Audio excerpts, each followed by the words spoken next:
It's a terrific Tuesday morning. Welcome to the AM News here on the AM show. My name is Pakwesi Shandok. To a very fair story, some public sector workers' unions have taken on government statistician Professor Samuel Kobina-Enim for saying that public sector workers are overpaid. Delivering his inaugural lecture at the University of Cape Coast, Professor Enim said while earnings for the average public sector worker is about 3,420 Ghana cedis, output in the sector averaged about 1,420 Ghana cedis, less than half of the earnings. We will hear from the National Association of Graduate Teachers shortly. First, though, here's Professor Enim. Look at your inputs, look at your outputs.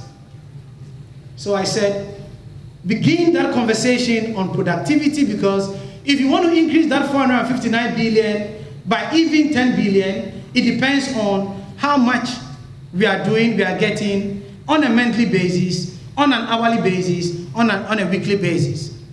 So in this lecture, what I've done is to put together the GDP data and to put together the GDP data with the census data.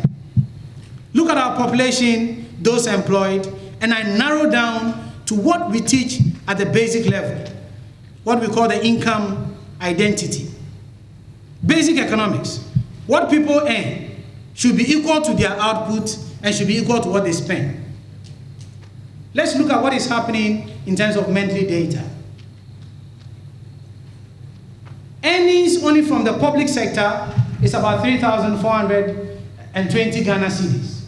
On the average, output per person is about 1,420, depending on whether you use just the number of people or discount it based on the number of hours.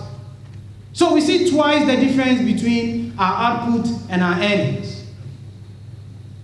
I didn't speak so much about the data on expenditure because it's captured at the household level, so the unit of analysis should be looked at carefully. President of NAGRAT, Angel Kabonu, who says that the statement does not reflect reality.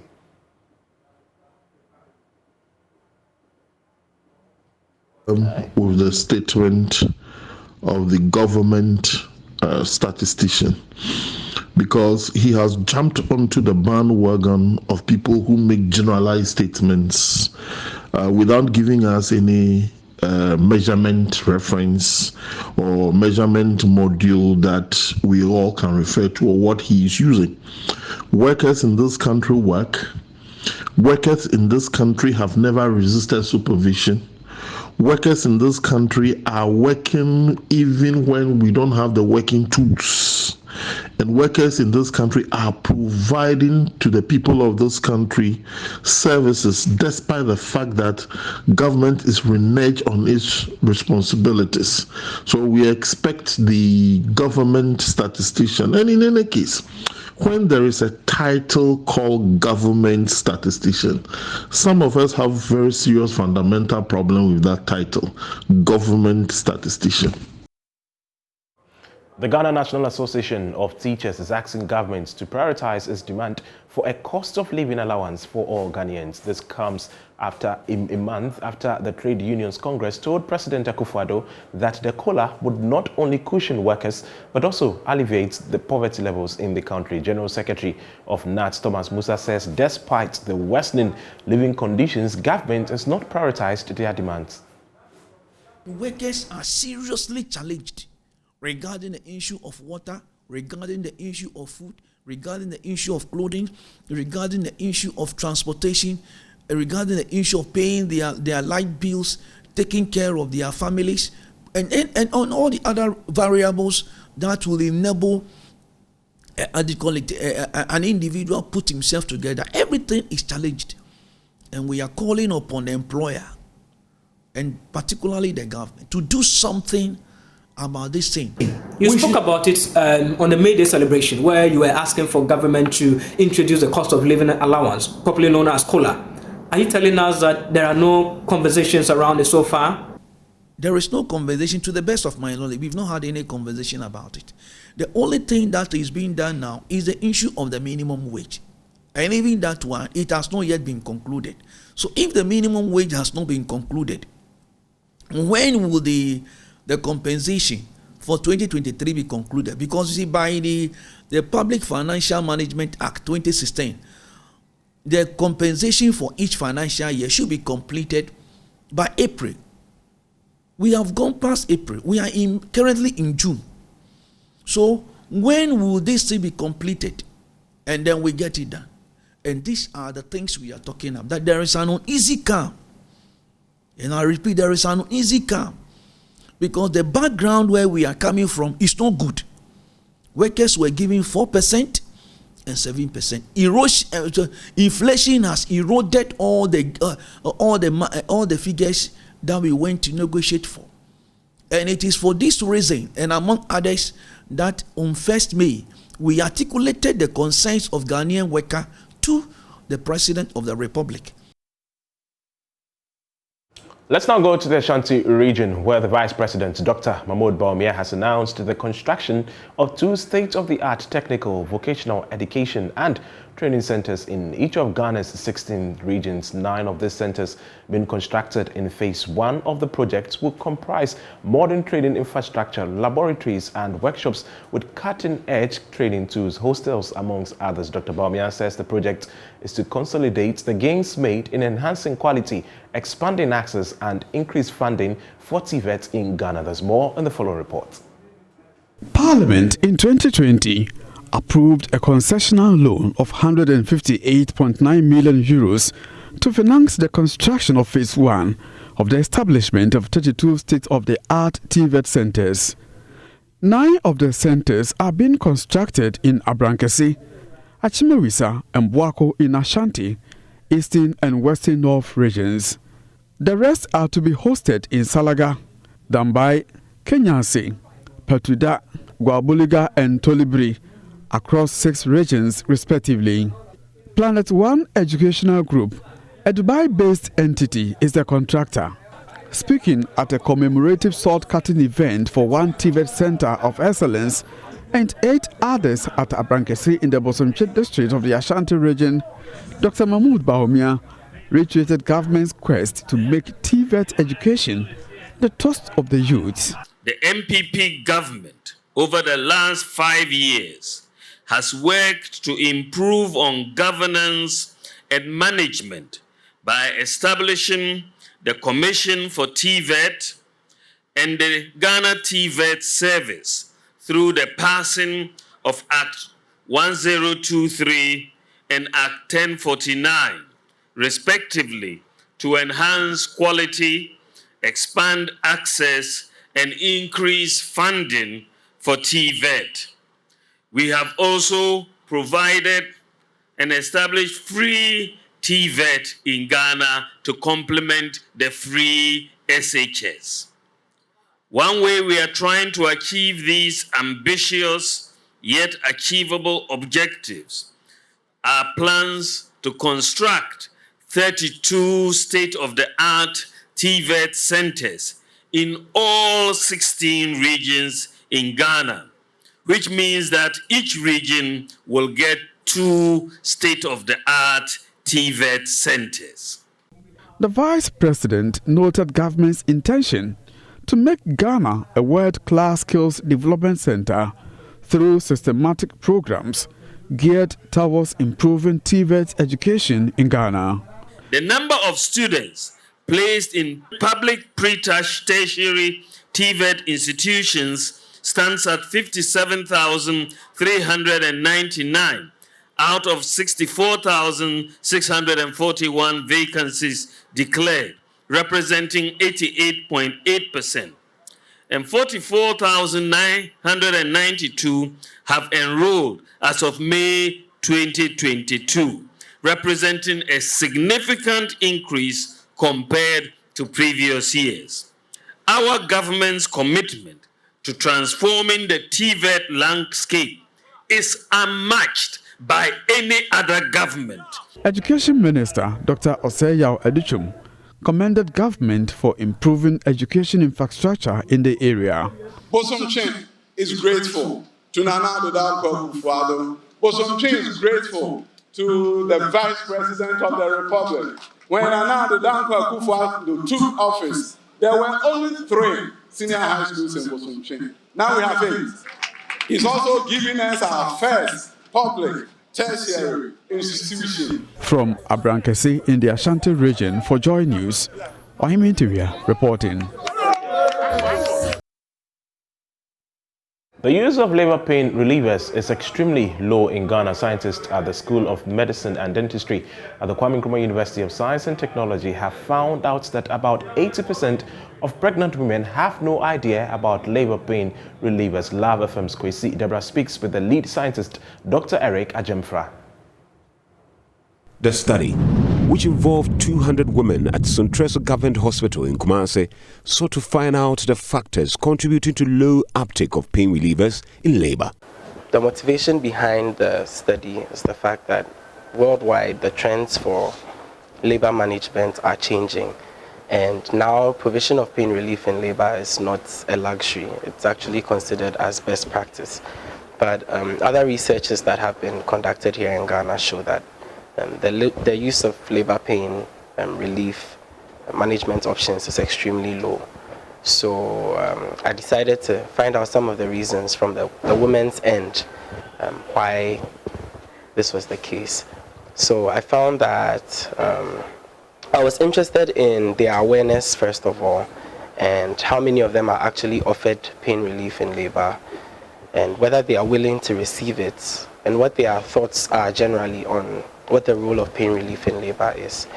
So I found that about 80% of the 200 respondents had absolutely no idea about options for pain relief in labor, which is, it's not too good for us. We are making progress in terms of our obstetric care, but 80% is not very acceptable.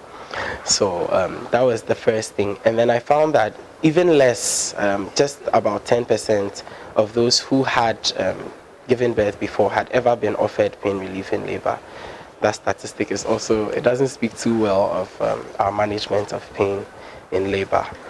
And then I found that about 90% of the ladies were willing to receive pain control in labor, even though a number of them expressed concern about their religion and culture and how they feel that it's the ordinance of God to bear pain in labor. But majority of them were willing to receive pain in labor. However, about 70% of those who responded to the questionnaires also felt that even if there was no pain relief in labor, it didn't change much. But if it was there, it would be a good thing, and their deliveries could be safer. I think that at the communal level, because of what a strong societal framework we have in Ghana, it would be helpful to form support groups.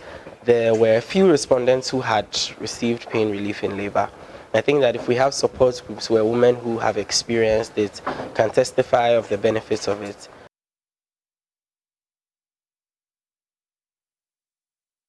A road safety charity organization, Anna Grace Foundation, is drawing the attention to the plight of road traffic crash victims who have been left to their fate in various health facilities with no financial support. Executives of the NGO say many accident victims have no funds to cover cost of treatment. The foundation has been supporting the recuperation and welfare of some of these road crash victims. Ohimi Nteria has more in the following report. Road safety figures indicate mortality and morbidity arising out of road carnage ranks amongst the 10 top causes of death in the world. More than 2% of Ghana's gross domestic product is spent on road accidents. Between 8 and 10 persons die every day through road accidents. Many of those who survive are soon forgotten after media publicity of the crash dies down. Anna Grace Foundation is changing the narrative by reaching out to victims through cash donations, wheelchairs, and high visibility materials for police and traffic regulators. We know the fatalities on the road and the accident level. So Joseph Kwame Boahene is chairman of the NGO. My dad died of car accident, and I know close people around me that has died on the road through negligence. So we decided to form an organization to help with prevention of road accidents. This is a small gesture which is coming from us to help transport the victims from their various vehicles when they bring them to the hospital. And then later on, when they are rehabilitating, they'll be able to use the wheelchairs for rehabilitation as well. Anna Grace Foundation over the weekend donated 12 wheelchairs to the Kumasi South Hospital to assist the recuperation of accident victims. Medical Superintendent Dr. Ofori Buadu, who received the items on behalf of the victims, commended the group for their support. He bemoaned the increasing spate of road crashes involving motorbike and tricycle riders in the hospital's catchment area.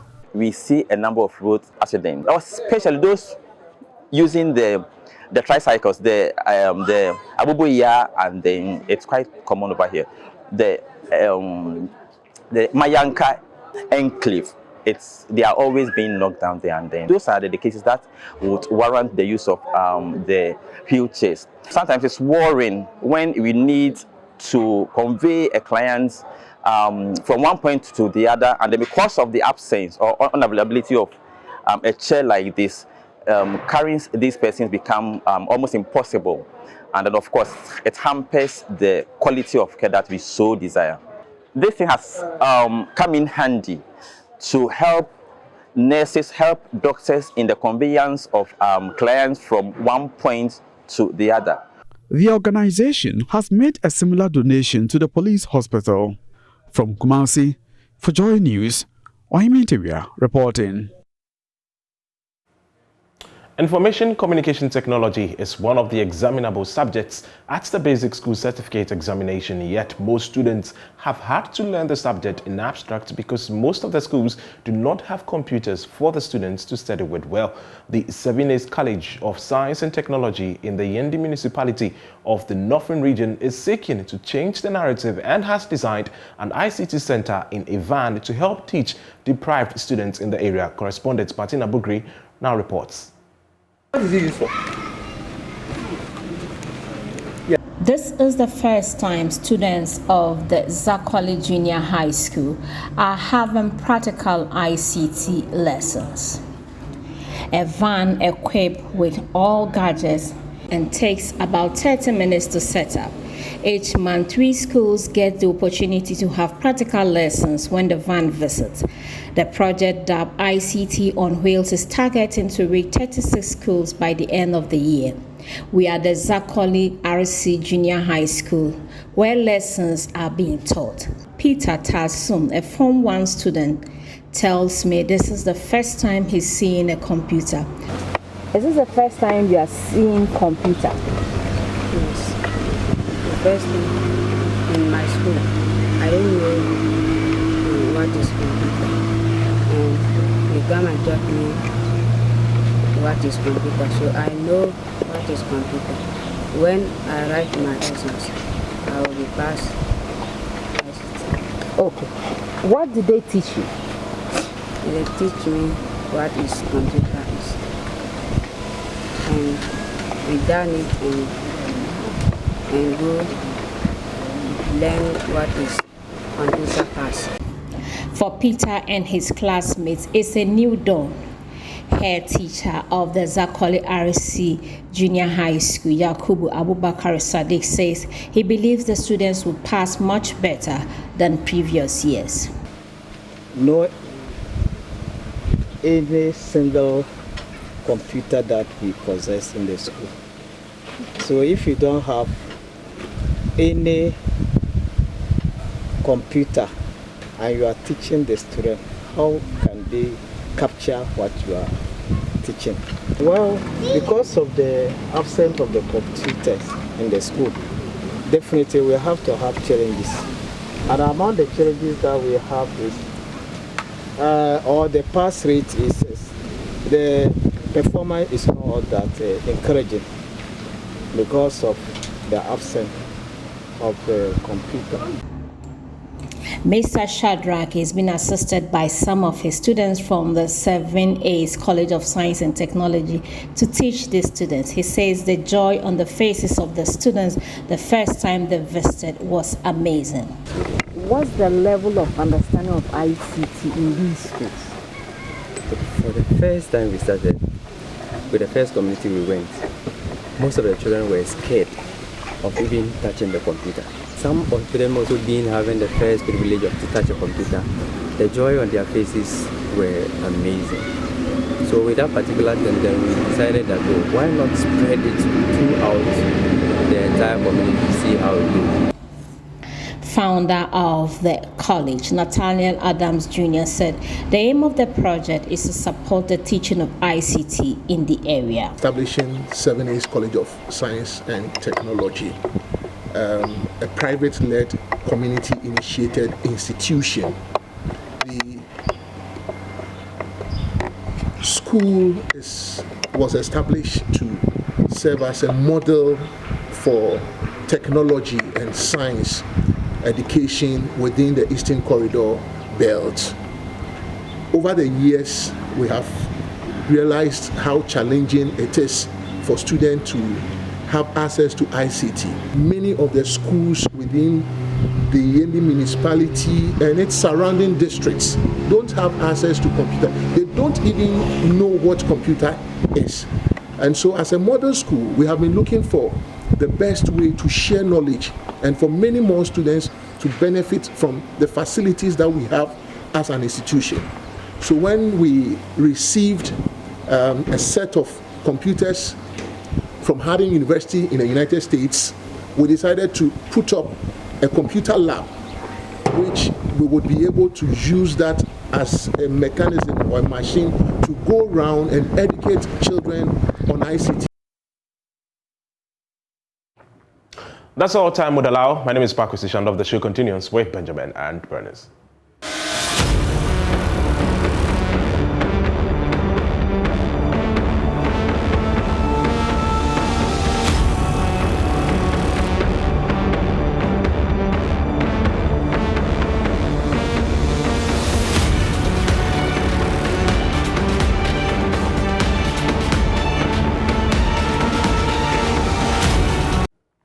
Well, here we go with the news review, and we have a very pleasant, in fact, two pleasant surprises for you this morning. Introducing Bernice Abubedu Lancer. She usually does some trickery and doesn't join me at this time of the morning, but she's here this morning. We also have our special guest, Liz Hafen-Asari, media consultant.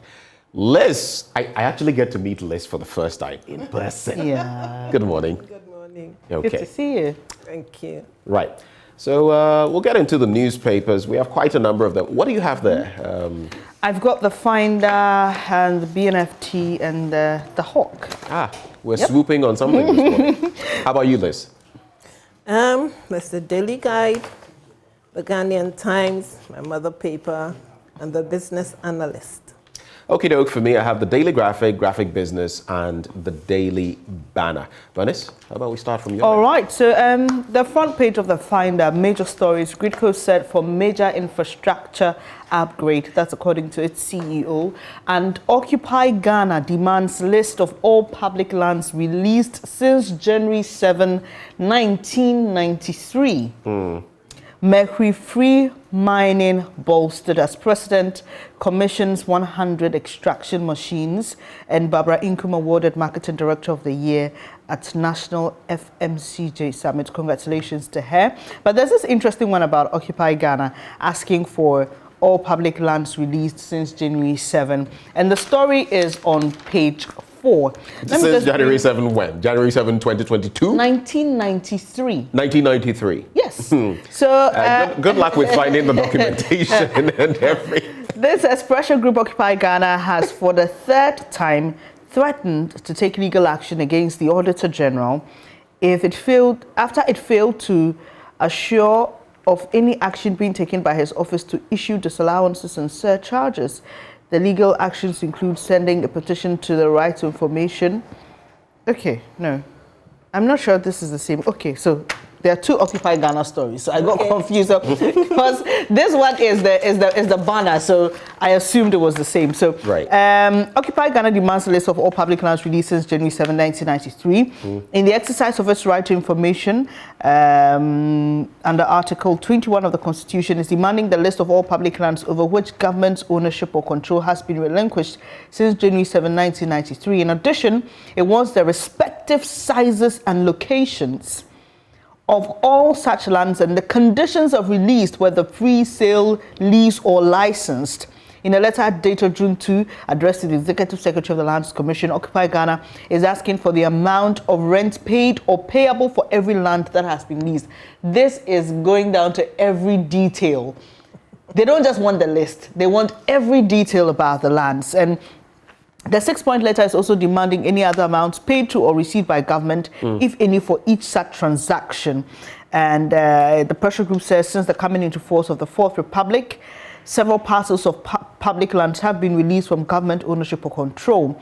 That includes that the government had acquired over the years through outright purchase, statutory vesting, compulsory acquisition, or the constitutional freehold reversionary interest under Article 266 of the Constitution. Now, there's a quote from that statement: "We are interested in the circumstances surrounding the release of the lands." And it's interesting that we are doing this story because today we'll be discussing the impact of pressure groups in Ghana. That's one of our big stories we'll be looking into. So let's see how Occupy Ghana is able to... Whether Occupy Ghana is able to occupy the information. But the point is, for me, what I just wanted to chip in was... you know, even with an RTI law, you know how difficult it is. Yeah. I mean, we've heard from the likes of Manasseh. I remember just a few months or weeks ago, I don't know whether it's over 2 months, we heard from Kojo Ponkroma, Minister for Information, saying, we want to see more people. We're not getting enough people, you know, testing the law.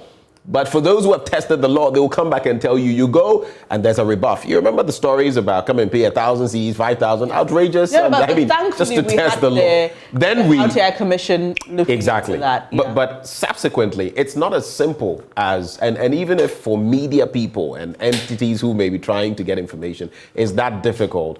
You know, that is where I feel going back into time and all of that. I don't know how tricky this situation would be, but it would make for interesting reading to go through that list from 1993. Yeah, it will be. And I mean, we can all understand why Occupy Ghana is demanding this at this time. But let's move on to some other papers. Okay, would you like to start with the Ghanaian Times? Yeah. The Ghanaian Times has its banner "Boost for Small-Scale Mining" as President inaugurates 100 mercury-free gold processing machines. Ghana's COVID-19 cases increase after relaxing safety protocols, says Dr. Patrick Kuma-Boaji. And then 9 banks partner government to roll out YouStart. I don't know which one to pick. Anyone that gets your attention. Actually, the COVID gets my attention. It did for me too. I think that it's because we have relaxed our protocols. But let me go to page 19, see what it says. So the increase in COVID, it makes everybody we're all sitting on everybody on tenterhooks, yes. So the story is by Abigail Arthur, and it says the Greater Accra region is beginning to see increased COVID-19 active cases after the pandemic safety protocols were relaxed on March 27th this year. The Ghana Health Service has warned. It leads with active cases of 317 after recording 91,363 cases, out of which 90,729 have recovered and had been discharged as at last Thursday. And it talks about Eastern region and some of the other regions. Yeah. Right. But again, for me, it catches my attention because you wonder, with the relax of the protocols, does it mean that we're not doing certain things that we used to do before? I thought that we'll still wash our hands and still sanitize, so that you're still trying hard to curb spreading the COVID.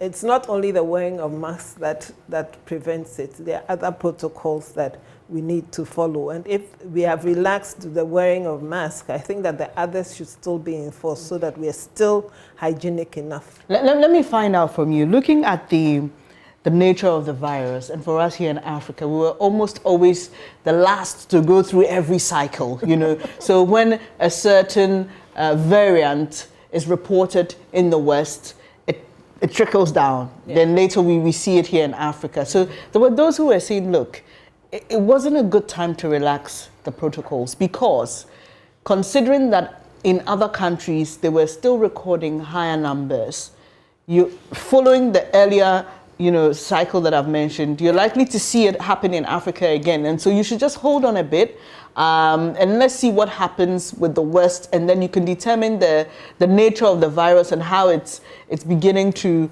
treat our people up there before you relax the protocols. We saw, and I like the way it's captured here. It said, after relaxing safety protocols. Mm-hmm. And so it tells that probably we did it too early. Yeah. But did we? Did we really do it too early? Because you recall that, I mean, we're gone some 2 years. I mean, we have to look at this in a broader perspective, because it was also impacting the reopening of our land borders. You know, it took us about 2 years, and people were saying that is driving us out of business. Even after we reopened our borders, Togo, the Ivory Coast, it took a few more months, I think, before they opened their borders with us. So... so we're talking, yes, the land borders. There's that dimension. There are those who felt that was too delayed, but I'm talking about the wearing of the nose mask. In churches now, we're allowed to come back together. You know, the whole spacing arrangement has been reversed. Like she's saying, a lot of people are not wearing the nose mask. A lot of people are not even washing their hands again. And that was the fear, that once you relax the protocols, it's no longer in the faces and in the minds of the people, and they may not be strictly adhering to it as they were in the past.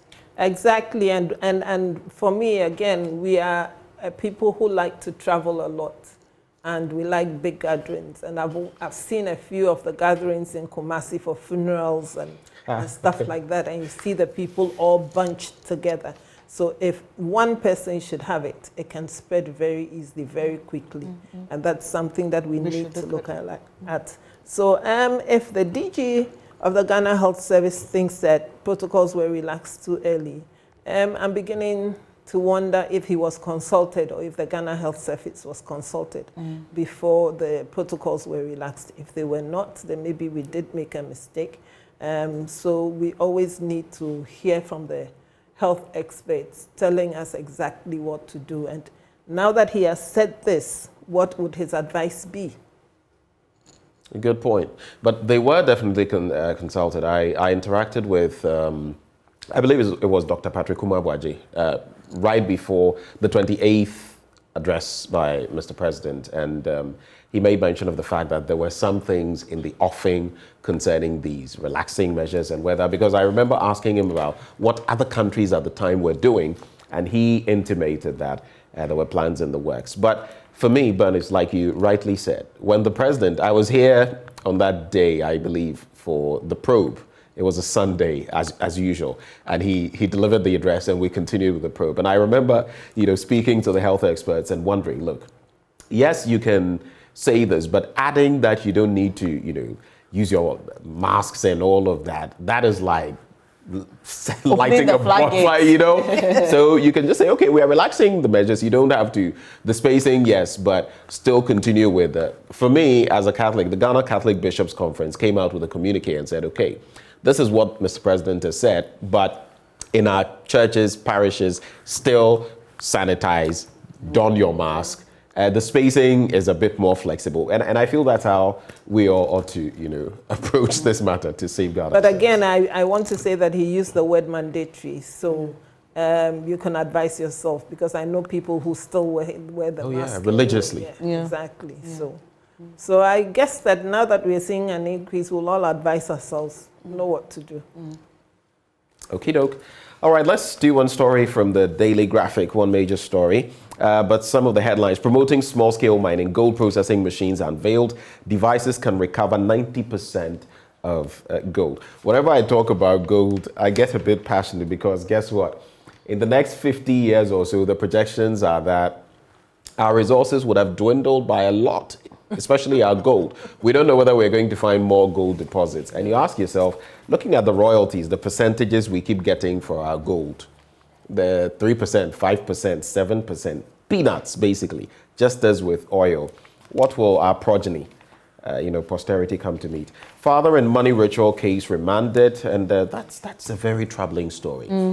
This one on I don't know if you've seen the video. 20. Liz. No. But it's and then again, it also brings to mind the guy who took his daughter. Right, I think an 11-year-old. So the 47-year-old businessman who allegedly attempted to use his daughter for rituals to get rich has been remanded by the district court in Accra.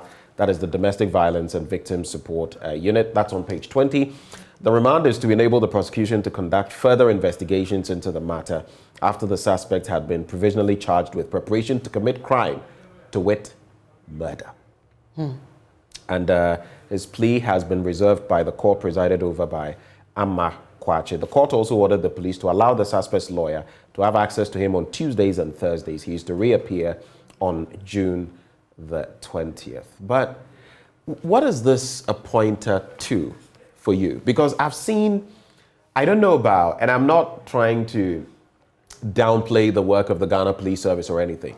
Dan Parry and his crew doing a fantastic job. Of course, you can't change everything overnight. But for me, in terms of crime and money ritual related stories and all of that, I am seeing an uptick in it. It appears, I don't know whether it's the economic condition or what, but a lot of young people all of a sudden, you remember the castle at the 10-year-old and all of that. I don't know what you guys think. It's a get rich quick society that we are in, and we are not schooling the children enough. We are not schooling ourselves enough. This is an eye-opener, if I should say so. It says he has 12 children, so he probably is not able to take good care of 12 children. He probably needs money to look after the others. The way he wants to get it is mind-boggling. I keep wondering, when people really do take people's lives in order to get rich, do they really get rich? Do they really get the money that they need? Why would you want to take something as precious as life for cash?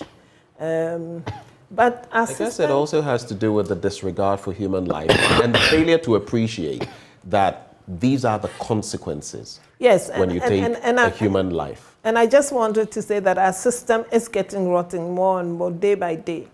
We pay more attention to those who have money, irrespective of how the wealth is gotten. And in our churches and other religious groupings, we give them prime of place. These are the, because they have money. And yes, and these are things that people look at and feel like, well, I'm being left out. So why don't I find a way of making sure that I'm up there with the high and mighty? And the high and mighty, as we look at it, as those who have monies in their pockets. So academia does not matter much anymore. Working hard for what you have does not matter much anymore. As long as you're driving a flamboyant car, it doesn't matter if you got it out of narcotics, whatever.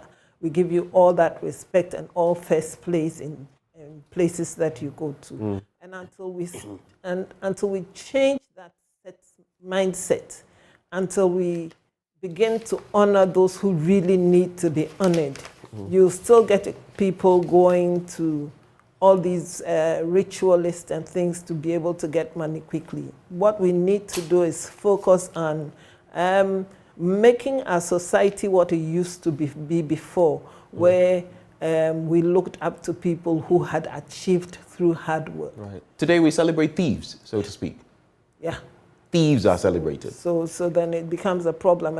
And when you go out for functions, outdoorings, weddings, and you see people throwing money all over the place, then the question is, how did they come by this amount of money that they can just be spreading?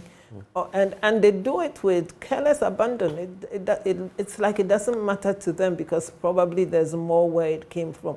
But how did you get it? The final story I'll look at from the Daily Graphic newspaper, another crucial one. It's on page 16. Motorway reconstruction begins August. That's according to Roads and Highways Minister Kwesi Amoako-Atta. But for me, even as I reflect on this story, I ask, well, better late than never. But Liz, we've been talking about the motorway stretch and patching, concrete with asphalt and all of that. Some of the stretches, Liz, when you're on them, you see the metal, whatever, the rods, and it's so dangerous. We interacted with some people and they'll tell you that this is a death trap. Why do we have to wait as a country and get to this point? Because lives are endangered. Some of the bridges are near collapse. You know, the bridges on the stretch. Some of them are near collapse. We want to wait all the time. But anyway. And for me, recently, the rains that flooded the motorway, I was like, we don't have to call it a motorway anymore. I mean, we've so neglected its maintenance, and it's. Can you imagine the German Autobahn, you know, getting flooded?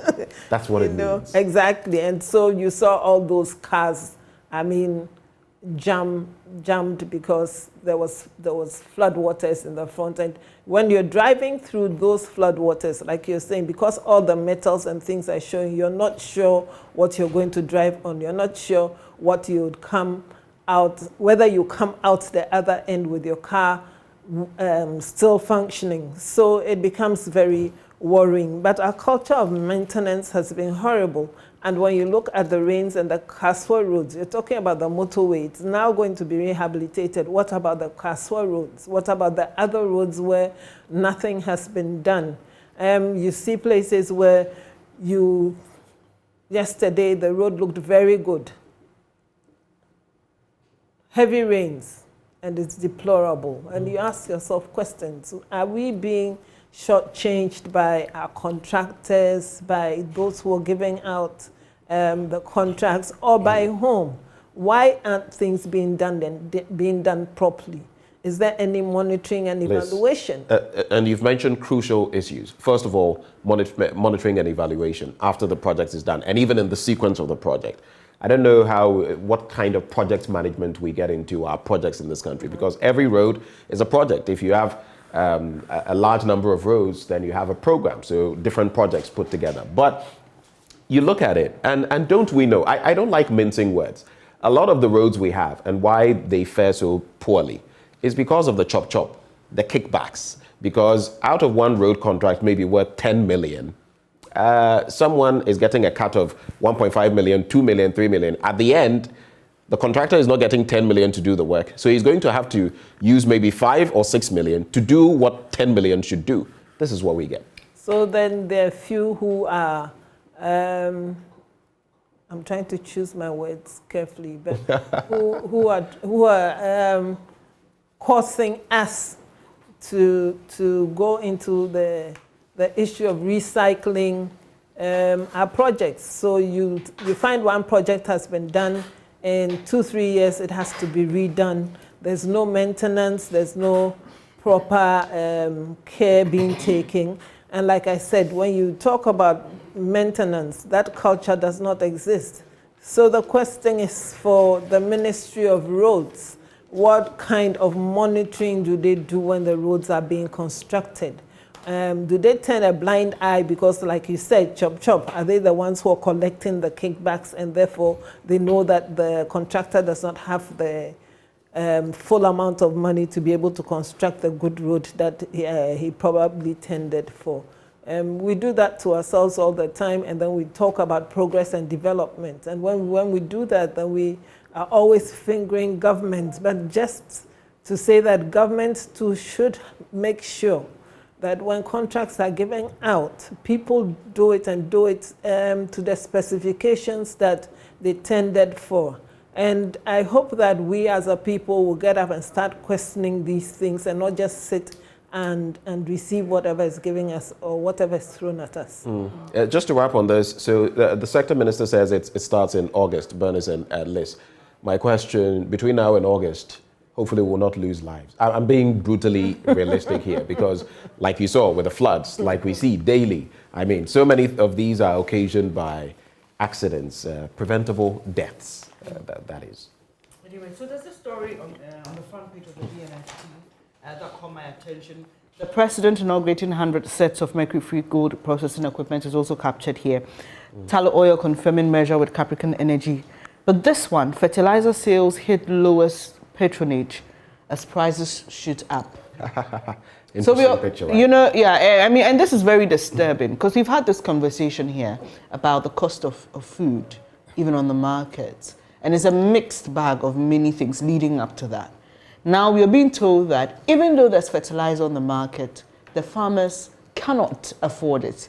Now this means that we're going to have lower yields. This could possibly lead to another situation where we may have a shortage in food supply. Prices are going to shoot up. And it's just interesting, when you read the details of the story on page 3, written by Wisdom Johnny Nwekpe, the Peasant Farmers Association of Ghana, according to its head of programs and advocacy, Dr. Charles Nyaba, says that government has proposed the farmers should look at organic fertilizers. I mean, of course, obviously we're being told that the Ukraine-Russia war is affecting the supply of fertilizers, and so looking at organic is cheaper, but the farmers, well, they're not used to organic fertilizer farming, and so it's something that they're not easily adapting to. Then we are also told that government has reduced subsidy from 50% to 15%. And so they have to pay more for this. I don't know. Considering the war and even its impact, I don't know what you think about government's subsidy. Should we look at a reversal? Obviously, looking at the impact already on food prices on the market.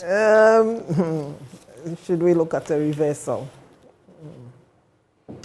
I know, that's a tricky spot to be in. Yeah, exactly. But having thought through it, you know that we almost always tend to government for things, and government, and because of its promises it has made, not by any fault of ours. But I have always wondered, why do we import so much fertilizer? And you're saying that the farmers are not used to the organic, but we have had the organic all along. So the question is, what have our agric extension officers been doing? How many of them are even available? Who is schooling our farmers? Who is showing them that there are things that we can adapt to that is good for us as a country? Why must we always wait on Russia or Ukraine to get fertilizer to grow our food? And unfortunately, you realize that when you use fertilizer to grow our food, its shelf life is very short. You know, so why aren't we looking at ways of growing our food such that we are able to have a longer shelf life? Why have we stopped looking at how to process our foods, can them so that in the lean season we still have them? Mrs. Oklu was doing a good job when she was canning. We had the Nsawam cannery that now is sitting like a white elephant, not doing anything, you know. And we still are looking at ways of growing food in Ghana when in the past, I mean, look at the times of Operation Feed Yourself. We were growing food in our backyard. We were not using fertilizer, but we were having very good yields. Again, you see that all our surface soil is being washed away. Why? Because we have paved almost everywhere. And so the water does not seep into the ground and leave our soils rich. It just runs off. And I was watching, I think, your story on the recent rains.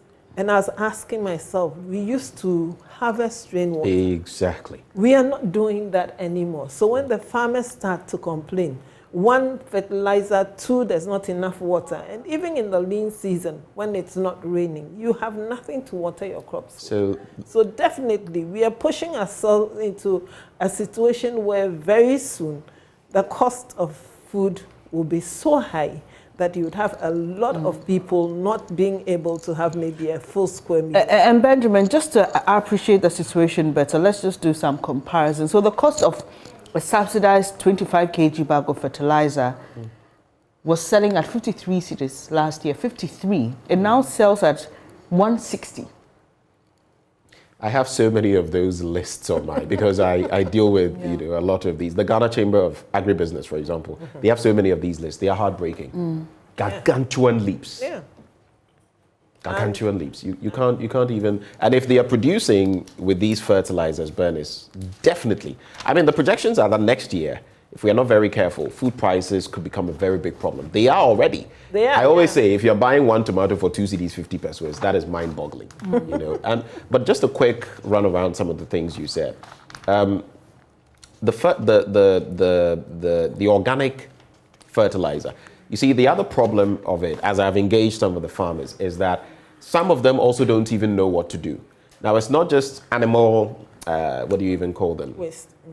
Excrement or whatever. Can you imagine how dangerous it would be if some farmers were just sprinkling, you know, they just put it together like cows but that's what some are doing because they don't know. It must go through a certain process before it becomes manure, before it becomes fit for that purpose. That is the danger. And a lot of the time, government that is subsidizing the fertilizers, the farmers are maybe planting maize. They need the fertilizer at this time of year. The fertilizer does not come.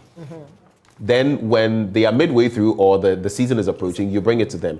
Then they end up even smuggling them outside because they have no use. So there are so many bits to this. And as a country with an agricultural backbone, why we've still not got to, you know, the point where, because we can very well produce urea right here in Ghana. So now there have been moves that, let's have a fertilizer plant, but we are always a knee-jerk reacting country. Wait till the problem hits and then try to solve it. Exactly. And you're talking about the manure, the excreta having to go through a process to become manure. Then the question is, so what is Ministry of Agri doing? And when I talked about the Agri Extension officers, you both asked how many are they? But we have schools that are supposed to educate people to come out and to be able to do these things. Why are we not using the schools to ensure that we have the numbers that we need to educate the farmers? Because most of the farmers probably are doing the basic peasant farming.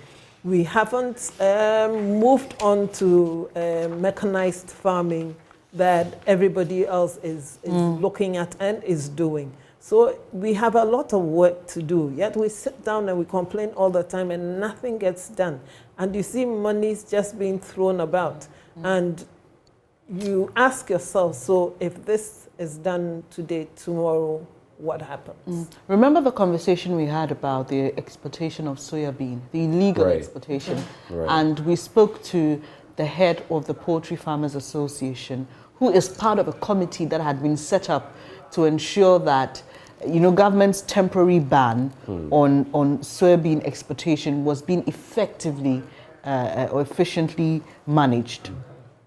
Then the Agri Minister says, I've seen that JoyNews documentary and we are setting up another inter-ministerial committee. But aren't we just amazing? We're a country of committees and commissions. And oftentimes the reports gather dust. They end up... Anyway, it's crazy, isn't it? But as we wrap, I will do something from the graphic business. But Liz, I would cede to you to come through with any story you have before I was just looking at 8 firefighters injured in crash. I haven't read the story, so it says 8 firefighters have been injured after a fire engine came off the road on the way to attend to a fire outbreak and crashed into a story building at Obuasi in the Ashanti region. The fire crews were rushing to the scene of a fire accident at let me help. Chichire. Yeah, Chichire. Community near Obuasi at about 2 p.m. on Sunday when the accident happened around the Len Clay Stadium Junction. Ashanti Regional Fire Service Commander ACFO Henry Jiwa said all the 8 firefighters were taken to the AGA and Obuasi government hospitals in the municipality with varying degrees of injuries. I thought they would say... So what the cause of the accident? It veered off the road. Why? Was there a problem with the vehicle? Was it that it had traffic ahead of it and people were not giving it way? Was it that there was overspeeding? Because I realized that sometimes when they're going to attend to these things, they exceed their speeding limits. I mean, you must rush, yes. You must get there quickly, yes. But it's not an issue of you because you have to get there on time, throwing caution to the wind and being reckless. So I would have wanted to know exactly what caused the accident. But it is a worrying, it is a worrying thing for me, because then it means that they did not get to the destination, so maybe the fire did destroy whatever had started burning. Right. You know, and so we need to pay attention to some of these things. I realize that because of the abuse of sirens, when you hear a siren for an emergency, we tend to ignore, because we become so fed up with hearing sirens. You're like, oh, these people, won't they leave us alone? Right. And sometimes when you hear the ambulances, you give way, and then you realize that it's the cops, they're going for a funeral. And it's so annoying, it's so infuriating. So when you hear an ambulance with somebody who is being rushed to the hospital, you're like, well, who says that it's a cop or it's a human being? And then we don't move, and then these things happen. So I think that we need to educate ourselves and advise ourselves to give way to emergency vehicles that are going to solve problems for people. And it's solving all our problems. I'll just wrap, I don't know about you, Bernice, but I'll just wrap with a few stories from the graphic business. Ghana dethroned as Africa's lead gold producer, and we've been #1 for 3 years running. Now we've been dethroned on the back of a number of factors. Story on page 21 of the graphic business. But 2 stories that are linked together in some 20 seconds. T-bills policy rate chase inflation. Now, our policy rate currently is 19%. That also determines how much the central bank lends to banks, which also determines how much they will lend to you. And that has gone up. The T-bills are at 22.57%. The related story, T-bills have hit an 8-year high, but are still unattractive due to soaring inflation. Inflation, of course, standing at 23.6%. So you see the conundrum, economic conundrum we have to deal with. So now T-bills are going up, but inflation. I don't know what to say. I don't know what to say about it. Anyway, each time you say that the economy is hard, you get rebuttals from government trying to kind of assuage your statements with regards to the difficulties that people are facing. And I keep wondering if the people who rebut live in this country. If they do, then I wonder if they go to the market or if they buy anything from here. If you look at it compared to the dollar rate, you realize that our cedi has depreciated very fast, and it keeps depreciating. So even if the Bank of Ghana is trying to stabilize it and it's still not being stabilized, then you know that we are in dire straits. You know that it's not an easy thing to do. And looking at inflation now, even being higher than the rate for T-bills, a lot of people definitely won't get T-bills. They'd rather put their monies where they think that it will earn them something more substantial. Again, then you cry for the businessmen who will go to the banks to take loans, because 19% Bank of Ghana policy rate, the banks, you probably be getting between 25 and 30%. Well, like Benjamin would say, it is what it is. Thank you so much. Thank you so much, Liz, for joining us to do the review. It's great to have you in person. Liz Hayford is a media consultant, and we've been reviewing the major stories in the papers. But coming up shortly is sports, and with Town Abila has all the details. Do stay.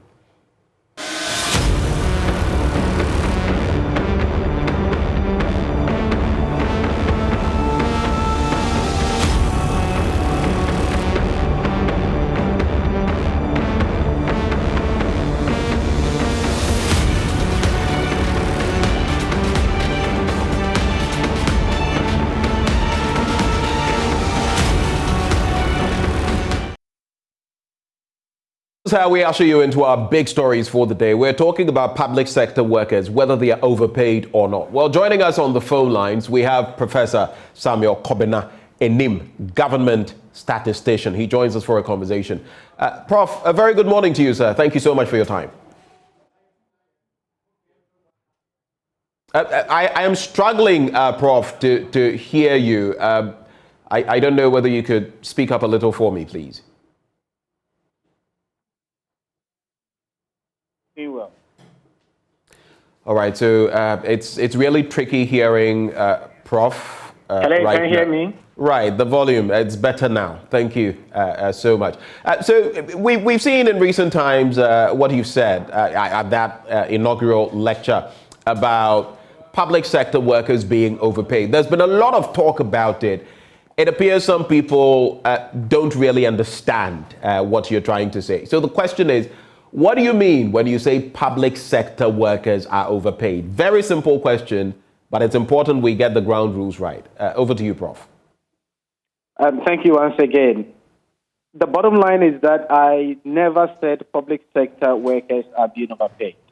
You never said that? No. No. I didn't say public sector workers are being overpaid. I introduced the conversation on productivity, and indeed, I did it in the context of 4 other variables. So essentially what I sought to do is to start a conversation that says that the formal sector, which is mainly public sector, contributes 3/4 to our GDP. 3/4 to our GDP. Our huge informal sector contributes only 25% to our GDP. The next thing that I sought to do was to demonstrate the inequalities in earnings that we have. And unfortunately, as a country, we've been reporting consumption expenditure inequality. So what my lecture sought to do is that first picture that clearly demonstrates the contribution of the formal sector to our GDP, which, as I said, is mainly public sector driven, and then say that if you look at inequalities from an earnings point of view, based on data from the public sector, we have very stark inequalities. And I demonstrated that with what in economics we call the Gini coefficient. So once the Gini coefficient is closer to 1, it characterizes a perfect, a near perfect unequal state. Then using the data on earnings, I showed that the Gini coefficient was 0.71 if you take away the allies. Then the third variable that I talked about has to do with productivity. And I said, if we always have been releasing GDP and we don't measure productivity, how can we track the progress that we want to make on GDP?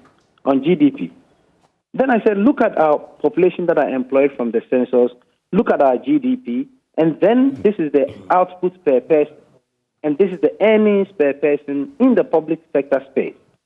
This is a conversation that we should have because in economics we say that what you earn should be equal to your output and that should be equal to what you spend. But we are seeing this disparity. And I only use the public sector as a proxy for earnings. And indeed said, even if you throw in the earnings within the private sector, which we all know that is higher than the public sector, we're going to see a wider variation between our output per head as a country and our earnings per head as a country. So I never said they are overpaid. I never even went to say that this is a threshold for measuring productivity, so once they are below it, they are not productive. So that point has to be made forcefully. So in other words, maybe a lot of the rhetoric surrounding what you said was misconstrued by most Ghanaians. But you're a professor of economics. When you speak about what you earn being commensurable with your output, it basically means that what you're putting into your work makes you deserving of what salary you get. But then, though you're saying you never hinted at the fact that public sector workers were being overpaid, when you suggest, per the statistics, the data you gathered, that earnings on average are about 3,420 for the public sector worker, but that their output is around 1,420 cedis, less than half the earnings. Is it not the same thing as saying that public sector workers are not giving off enough for what they are paid? In other words, they are being overpaid. Can I correct that? The output of 1,420 is not for public sector only. All right. That's why I'm saying we need to be interrogating the numbers.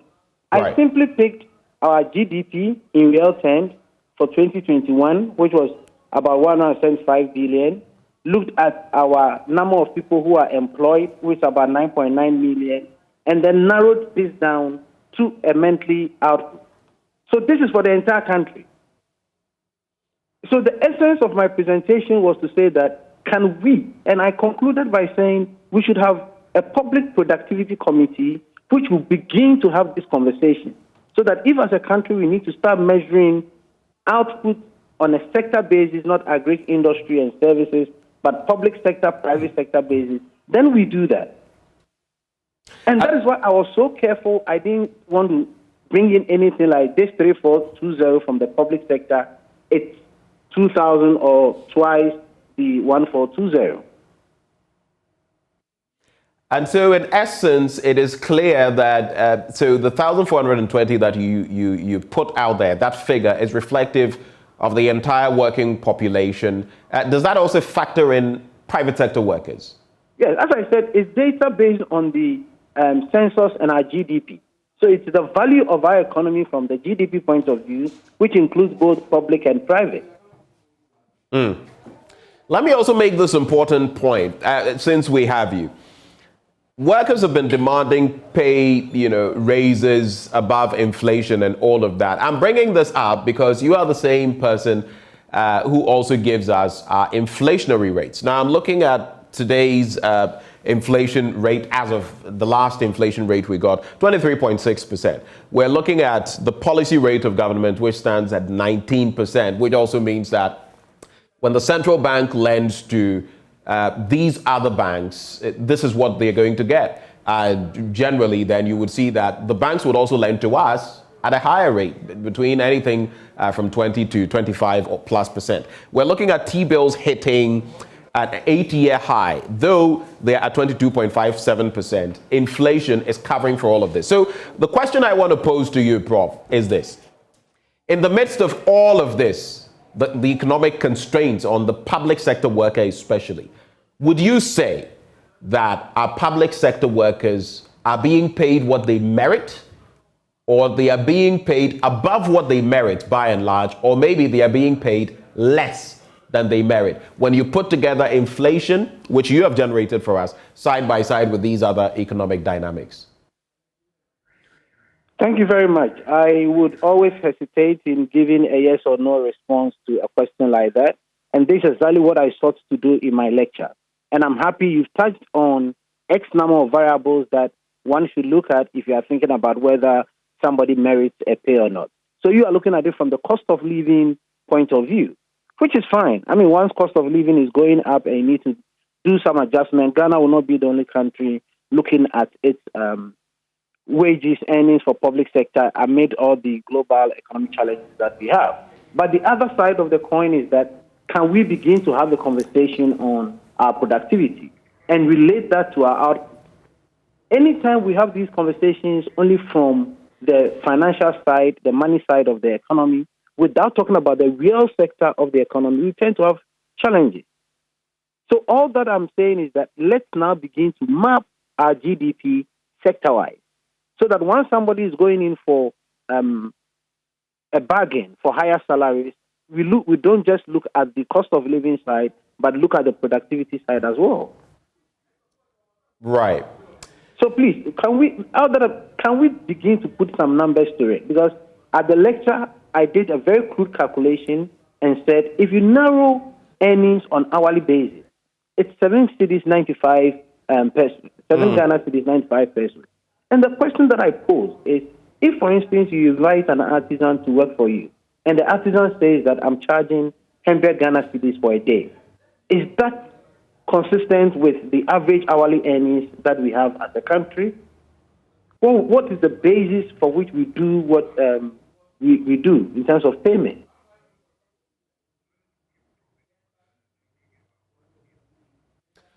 Prof, do hold for me just for a bit. This is a crucial conversation we're having, and it's interesting, the new dynamic you toss into the picture, that in fact you never hinted that public sector workers are overpaid. But just hold for me. Let me bring in Professor William Boateng, who is head Department of Economics at the University of Ghana.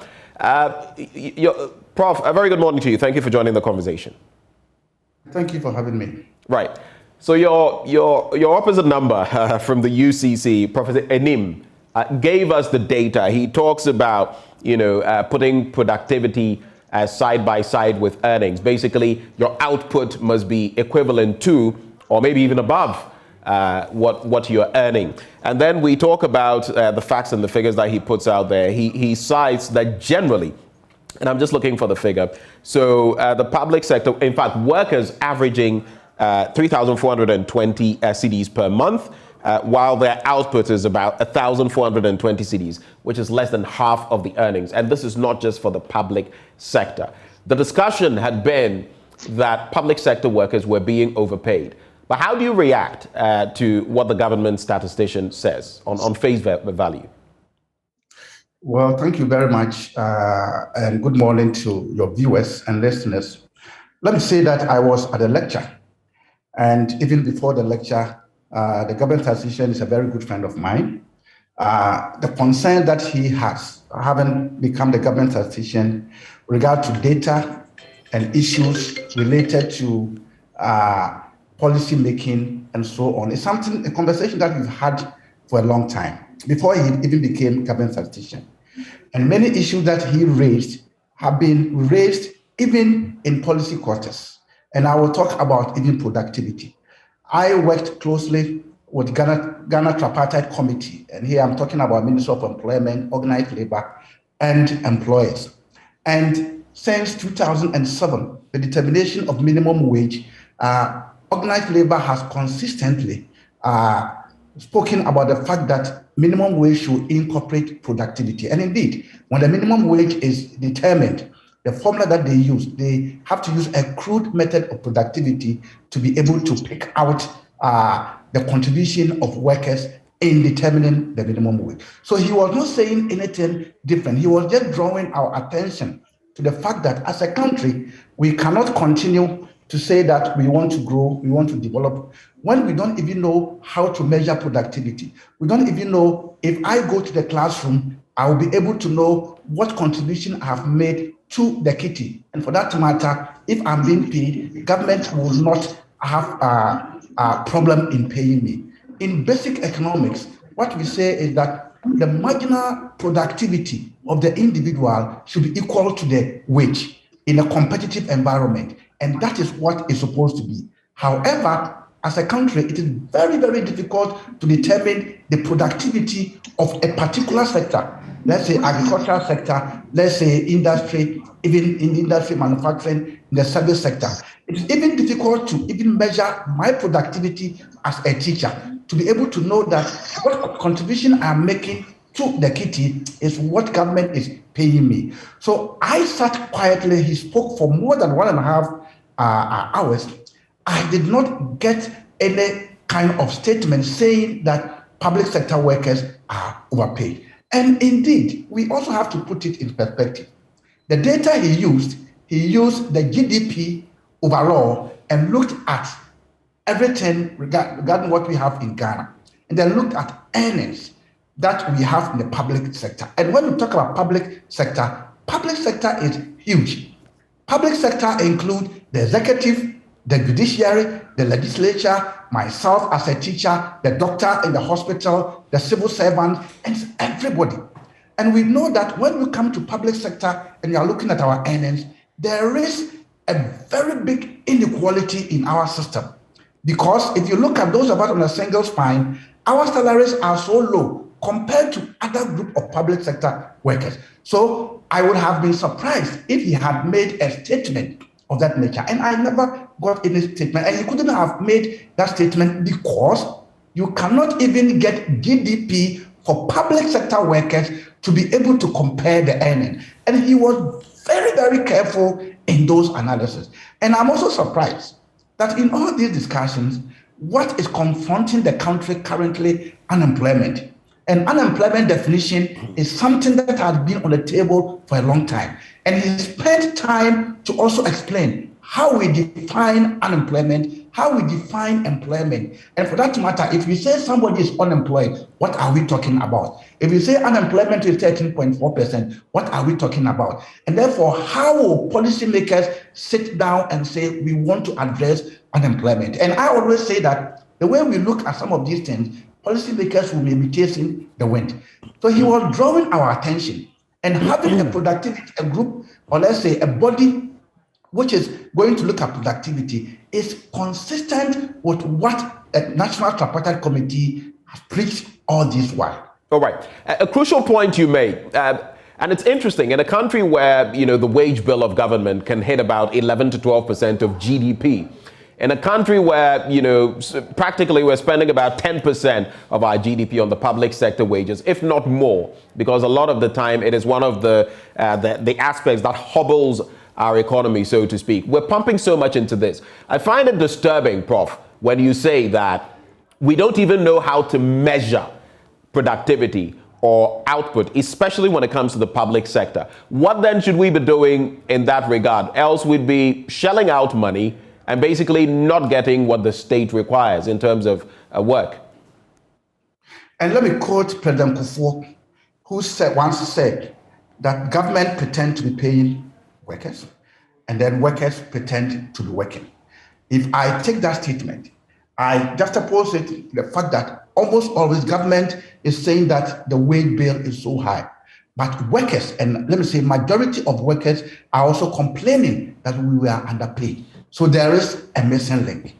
And that even consistent with Professor Enim's lecture that spoke about issues of data, biases in data. So even the wage bill that government puts up, does that money that government talks about indeed goes to workers? We are in this country where we say there are a lot of ghost names in our payroll. So how will you know that even the 100 cities which government say it is the wage bill, just about 70% may be going to people who are truly working? And it is consistent with what Professor Enim was saying, that data is something that we have to take a very good care of, that we have to pay very good attention to it, because workers are always complaining that they are underpaid, which is true. However, government is also saying that we are our neck is breaking when it comes to our finances. And we also don't have to put all public sector workers together. There are differences. You and I know that we have about 4 different groups when it comes to determination of wages. And I may give 3. The first one are the group who are on the single spine. And I'm happy that the single spine policy is being reviewed. That's the first group. The second group is what we call the Article 71 office holders. And how much they are paid, you cannot compare it with those with the single spine. The third are those public sector institutions that are allowed to pay from their own budget. So you talk about NCA, you talk about Cocoa Board, you talk about other institutions that are paid, like the Tourist Authority and all those authorities. Now, when you look at this, there's a fourth one. When you look at this, you see that there's earnings inequality and inequity in the system.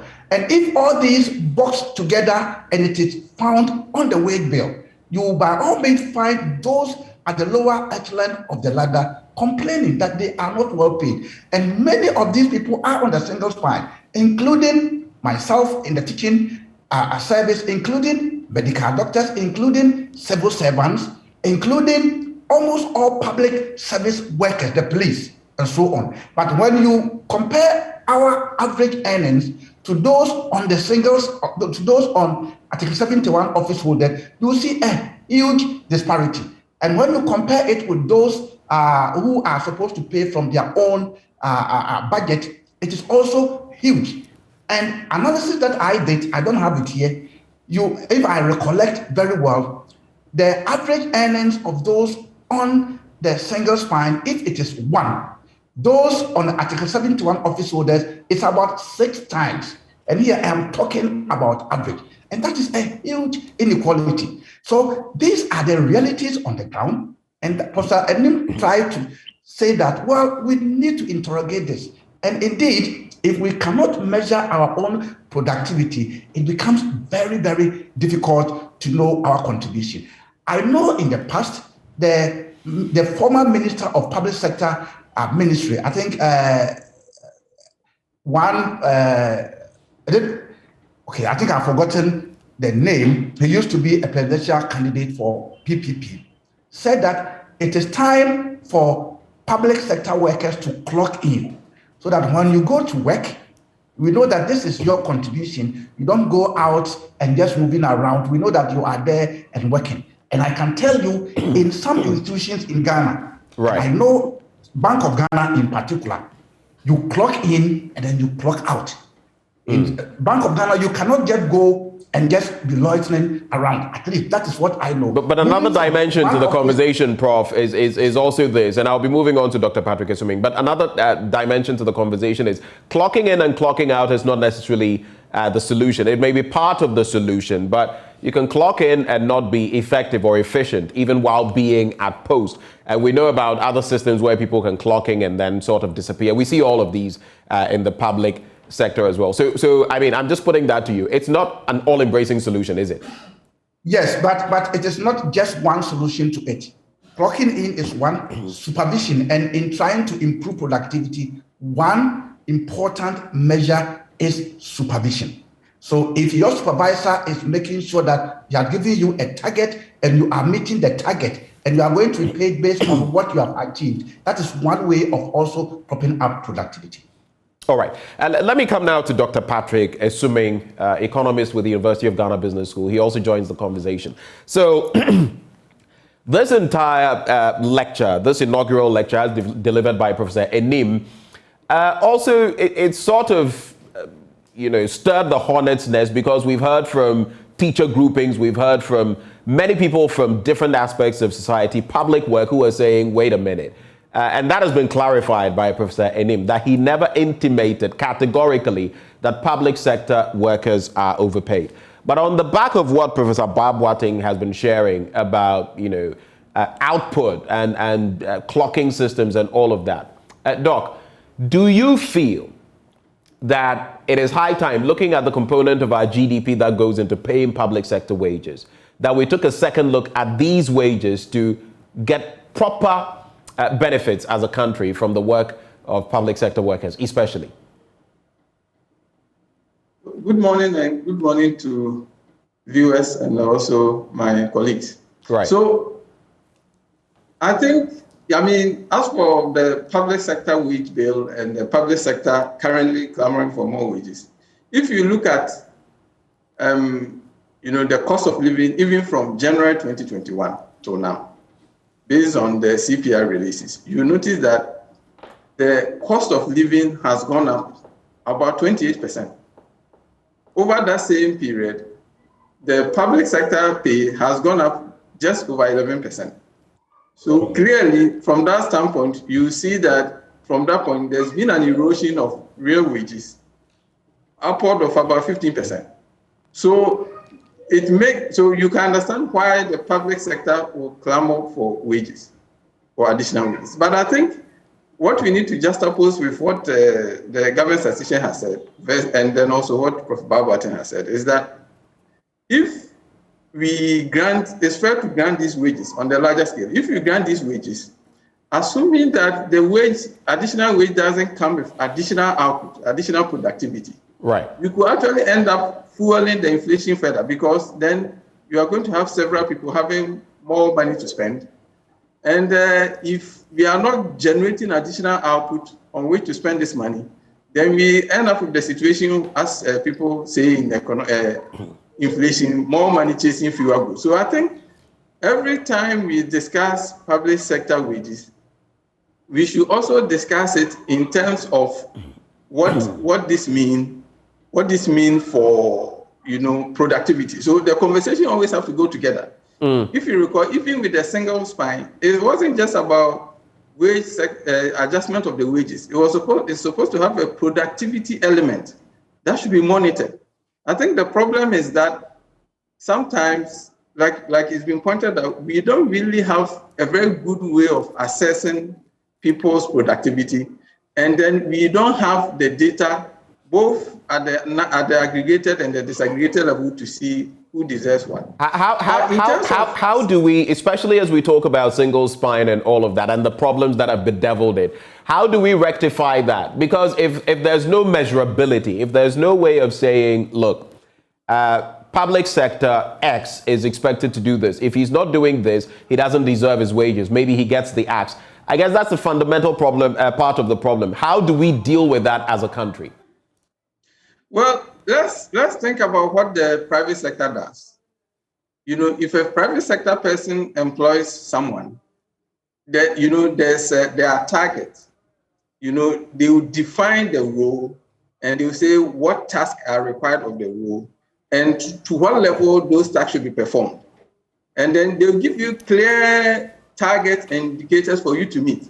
And the employer does what is required to monitor that you are meeting your targets before you get paid the salary that comes with the task, with the job.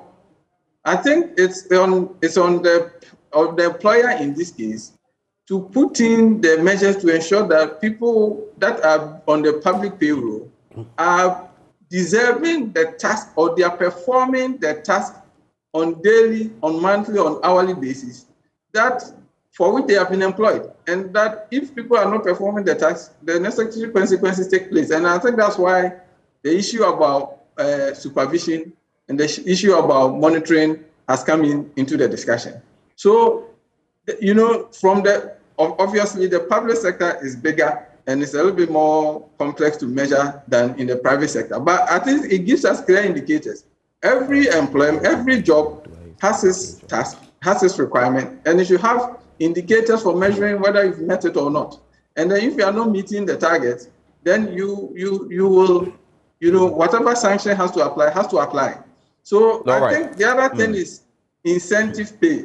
You know, if you look at the private sector, one of the things they do is, where it is very difficult to measure productivity, they put incentives. So if you are meeting so much task, or if you are meeting the requirement, or, you know, if they can't measure your output, then what they do is that, okay, if you work so hard and then some profit comes in, then there's some profit sharing arrangement.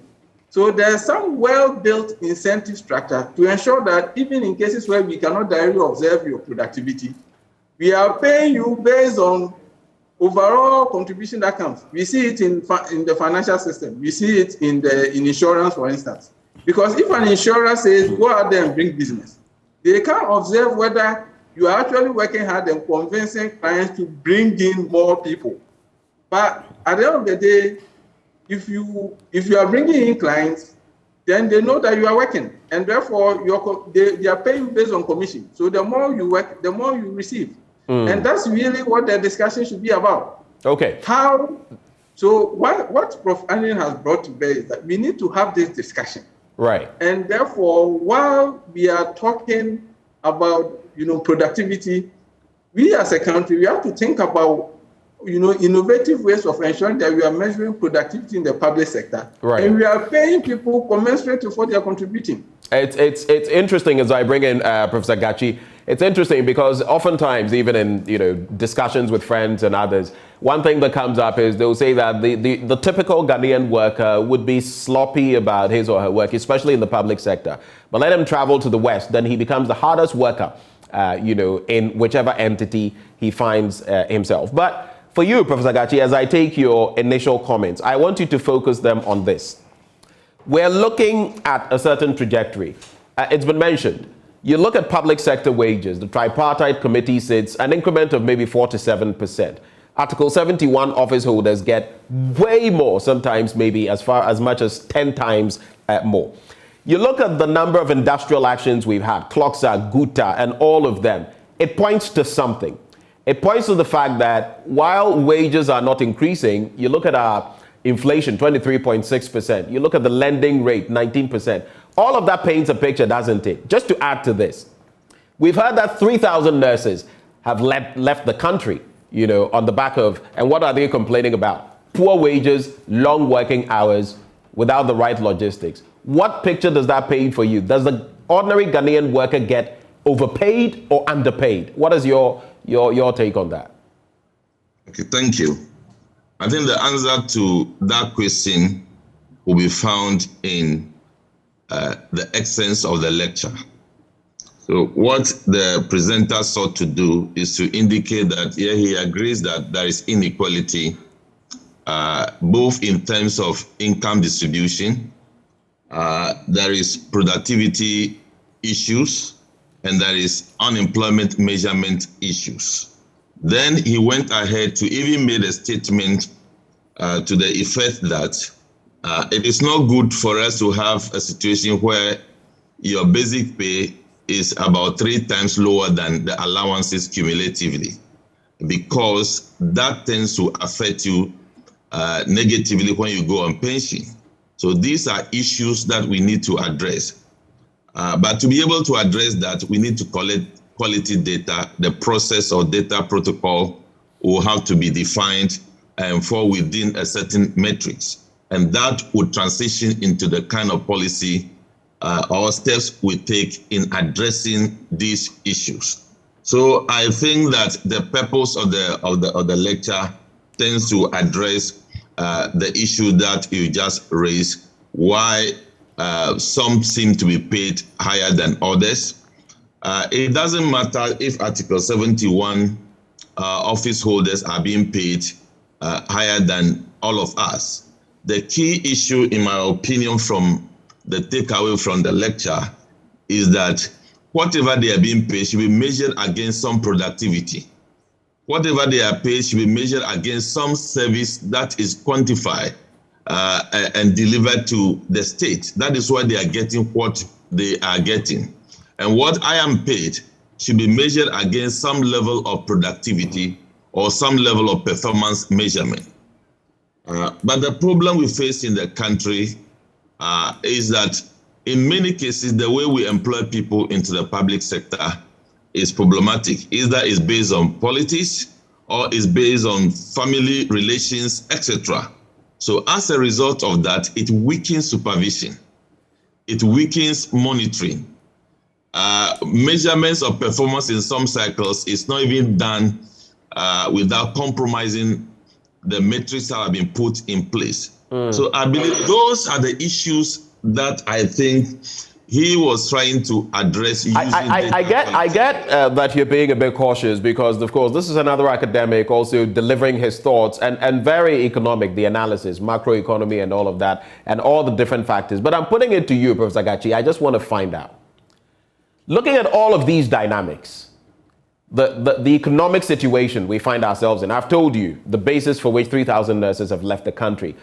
We know about the inflation and all of that. I am asking you at this point in time, when you look at averagely what we earn in the public sector and the cost of living, is it justifiable when people say we need more? In other words, are public sector workers averagely being overpaid? That is, I mean, we can go to the analysis of what Professor Enim says, but I'm asking you, I'm putting the question to you.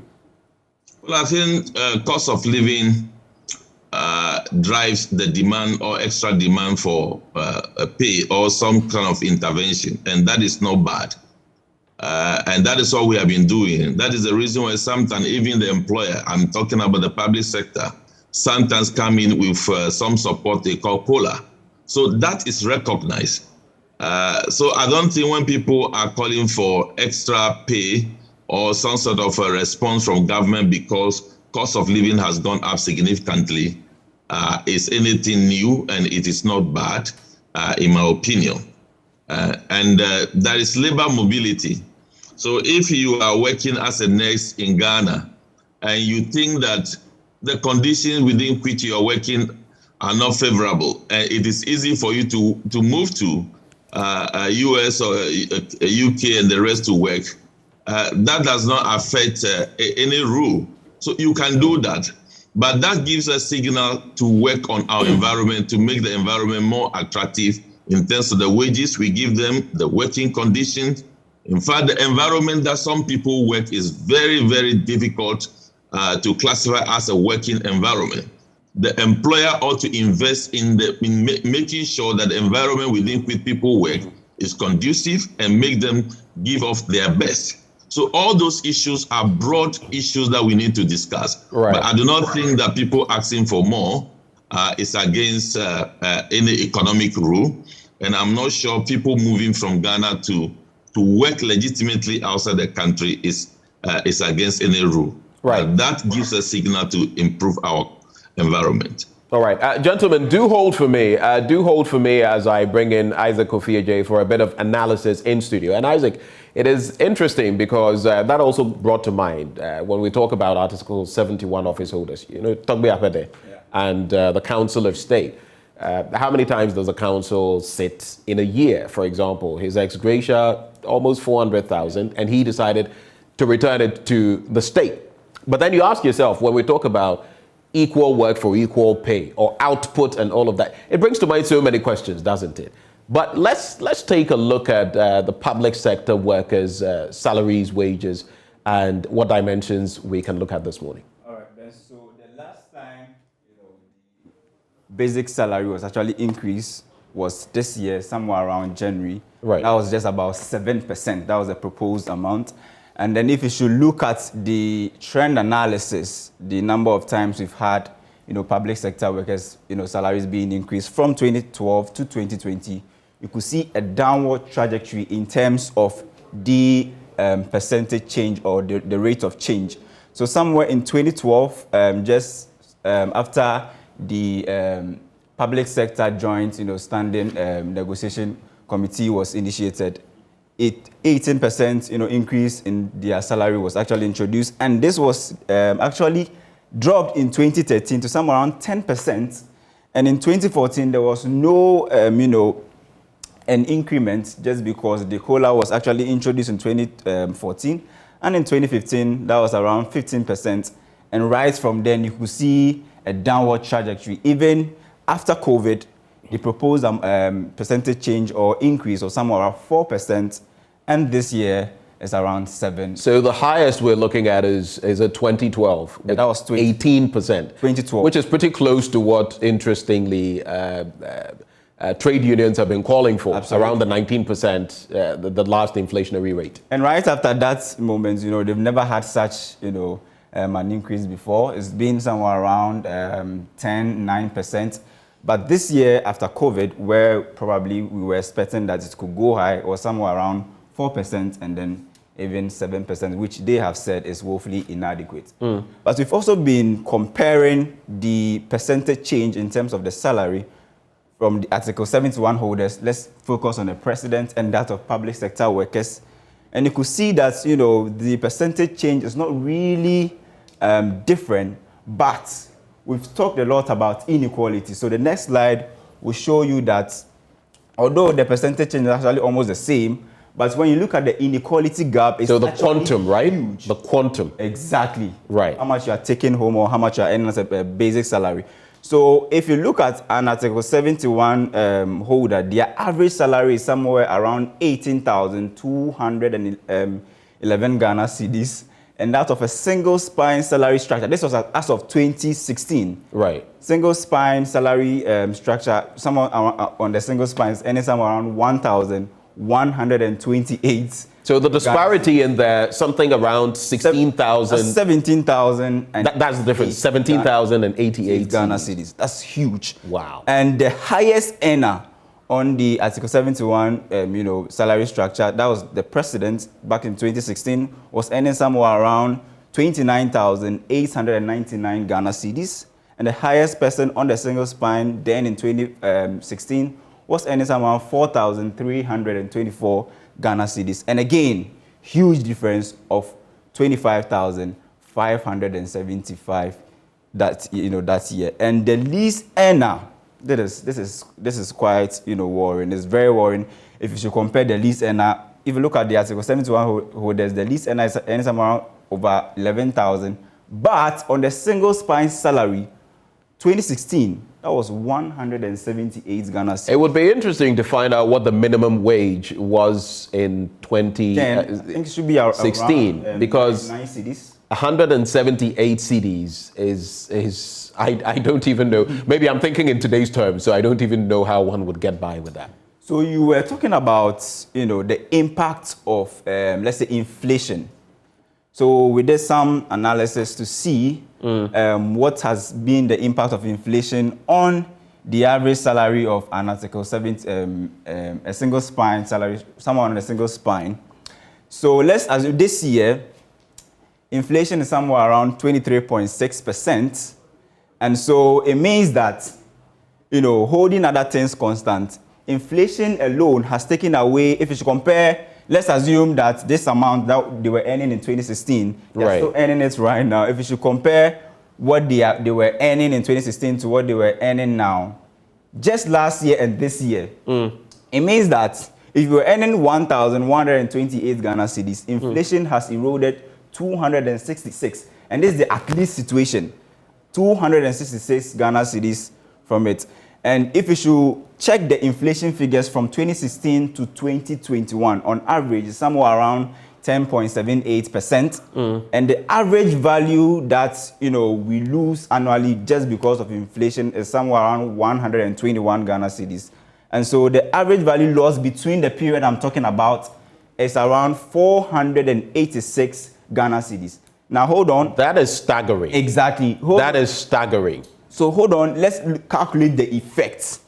So let's say between 2016 and 2021, due to inflation, you've lost 605 Ghana cedis. And then from April 2021 to April this year, you've lost 266 Ghana cedis. If you should total this, that's somewhere around 871. And if you should net this, that is the average salary that someone on a single spine salary structure is taking. That's 1,128. If you should net this, it means that in real terms, if you should take away inflation, that's somewhere around 271 Ghana cedis. Every month. Every month. To be fair, there have been some increase in terms of the salary, basic salary, but like you mentioned, 7% this year. But the change is not enough to actually offset the 871 Ghana. So that would leave you with a difference of 600 cedis, basically. Yeah. So it means that your 1,128 Ghana cedis you were earning, inflation has actually reduced it to somewhere around 271 Ghana cedis, and that's the at least situation. But to be fair, government has done their best. They've increased it over the years, and that could offset, but it's not enough to actually take away the impact of inflation on. All right. So that is the last bit we were looking at. But just to summarize before you take leave of us. So over the years, especially from 2012, where we had our highest in terms of the increment of public sector wages, there's been a constant fall. Within 2021, 2022, it's been the worst we've seen because 4% last year and now 7%. But then you look at inflation, currently at 23.6%. And like you did the analysis, just off the top of my head, someone earning the 1,100 plus cedis or 1,200 averagely would now be getting the value of about 900 cedis per what they are. Exactly. So you're taking home about 1,200, but the real value of what you're getting is about 900 cedis. 900 cedis. And again, the Article 71 office holders, it is clear that even as these shocks are felt generally across the economy, they would feel it much less because of the quantum of money they are getting. They have, all the allowances. So. Plus the figure there, even the least one, 11,000 plus. The highest on the Article 71 holder is earning somewhere around 49,000 now. That's the precedent. And if you should compare it to the figures we just churned out, huge difference for public sector workers. Kofi, this is very important what you've done. Kudos to you for that fantastic job. Isaac Kofi Jay, my colleague there, walking us through the facts and the figures. But let me bring back Professor Samuel Kobina Enim, as we get ready to wrap up on this conversation. So, interesting dynamics, Prof. Whether we've said it, covertly or not, the die has been cast. From the conversations we've had, we definitely have to find ways of, checking, especially public sector workers, like you have proposed, that we ought to have something close to the Public Accounts Committee to ensure that we get value for money. But beyond that, we should also look at giving people what they merit, especially on the back of inflation. What would you propose from where you sit, Professor Enim, moving forward? Thank you very much once again. So 2 things. One is I must indicate that the Fair Wages and Salary Commission is very much interested in pushing this conversation on productivity. I've had initial discussions that hopefully we're going to sort of tighten up some of the proposals for measuring productivity within the public sector. So that conversation has started. Permit me to also indicate that the lecture had different dimensions to it, and I think Professor Babwate tried alluding to the issue of unemployment, which I raised. I think it's a conversation we really need to have. We want to tackle unemployment head on. I touched on 3 other variables which I believe that you can help carry the message in terms of the discourse that it needs. One had to do with trade vulnerabilities. I said that if you look at the value of our imports and putting blame on the Russian-Ukraine invasion, and these 2 countries come about 6th, 7th over the last 2 years, the question that I pose is, what would have happened if we had challenges in the top 5 countries where we rely on, especially for the countries that we rely on for single commodities? So the conversation around trade vulnerability should happen some way. Then the second one has to do with capital flight, which I did indicate that it's difficult tracking it because it has several dimensions. The illegal part, which is the illicit financial flows, is definitely difficult to track. But if you think about the fact that at some point it was about 1/5 of our GDP, then in as much as we are discussing inflation, exchange rate, we need to put some weight on the discussion of capital flights. Otherwise, a lot of activities will happen in the country and all the returns will go out there. So we wouldn't get the multiplier effect, i.e. taxes that we need from that. And lastly, I talked about the issues of stocks of grains. I keep saying that the inflation that we are having is not a monetary side issue only. It requires a supply side. So we really need to think about what we have, and it's purely a distributional issue to a very large extent.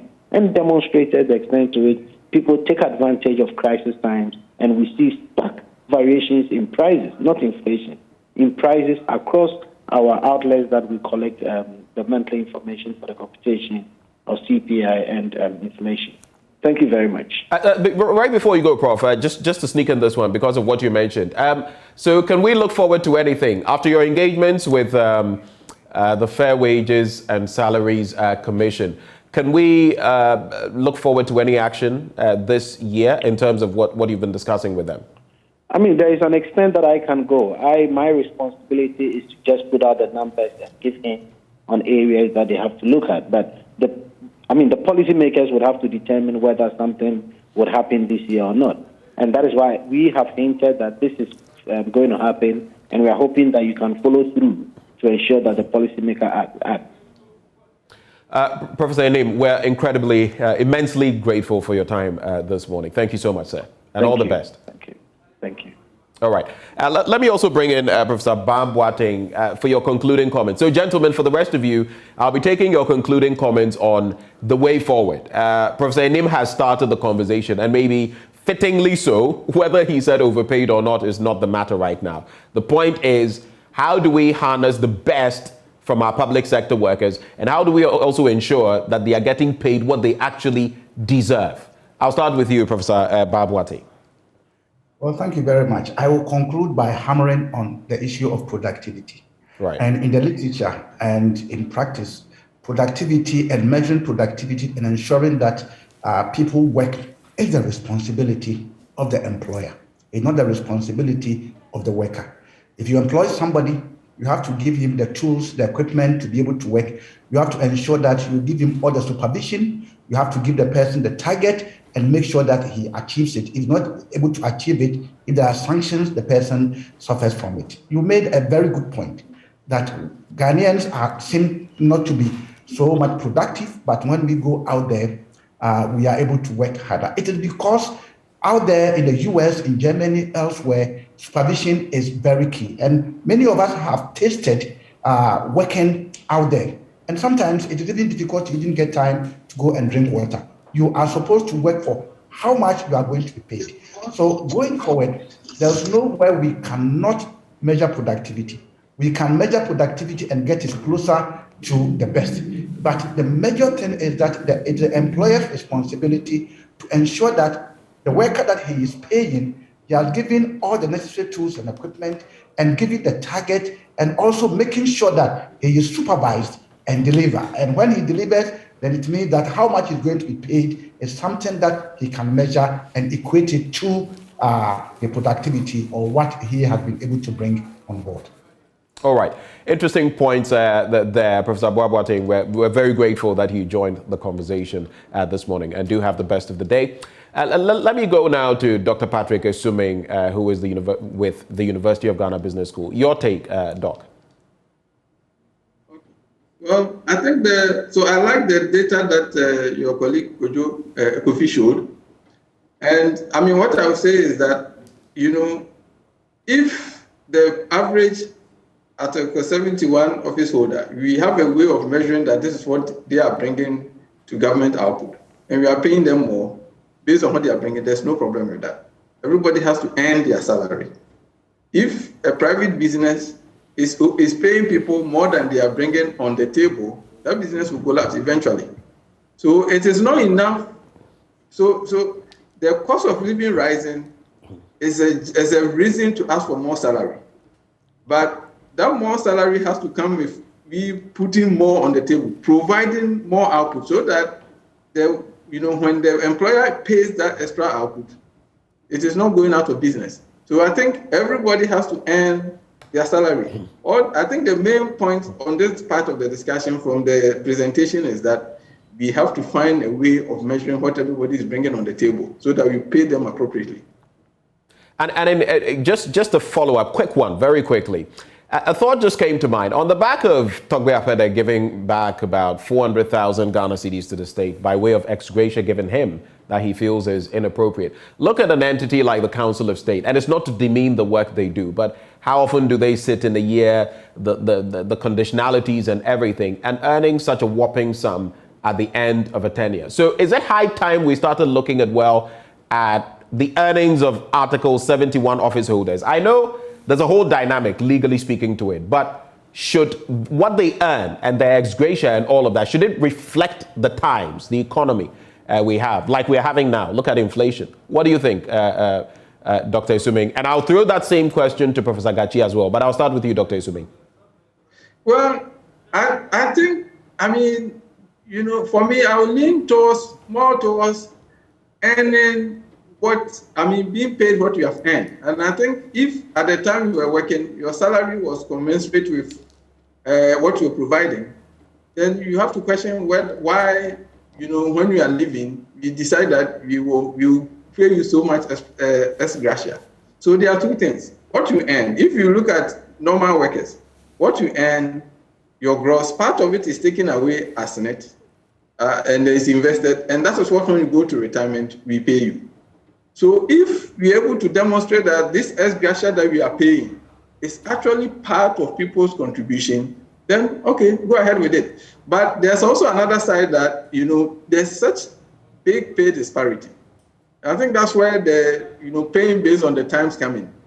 If there's such big pay disparity and the people that we've put in leadership, we say, okay, now we are in difficult times. So some of the perks that we are giving, we are going to give some of them up.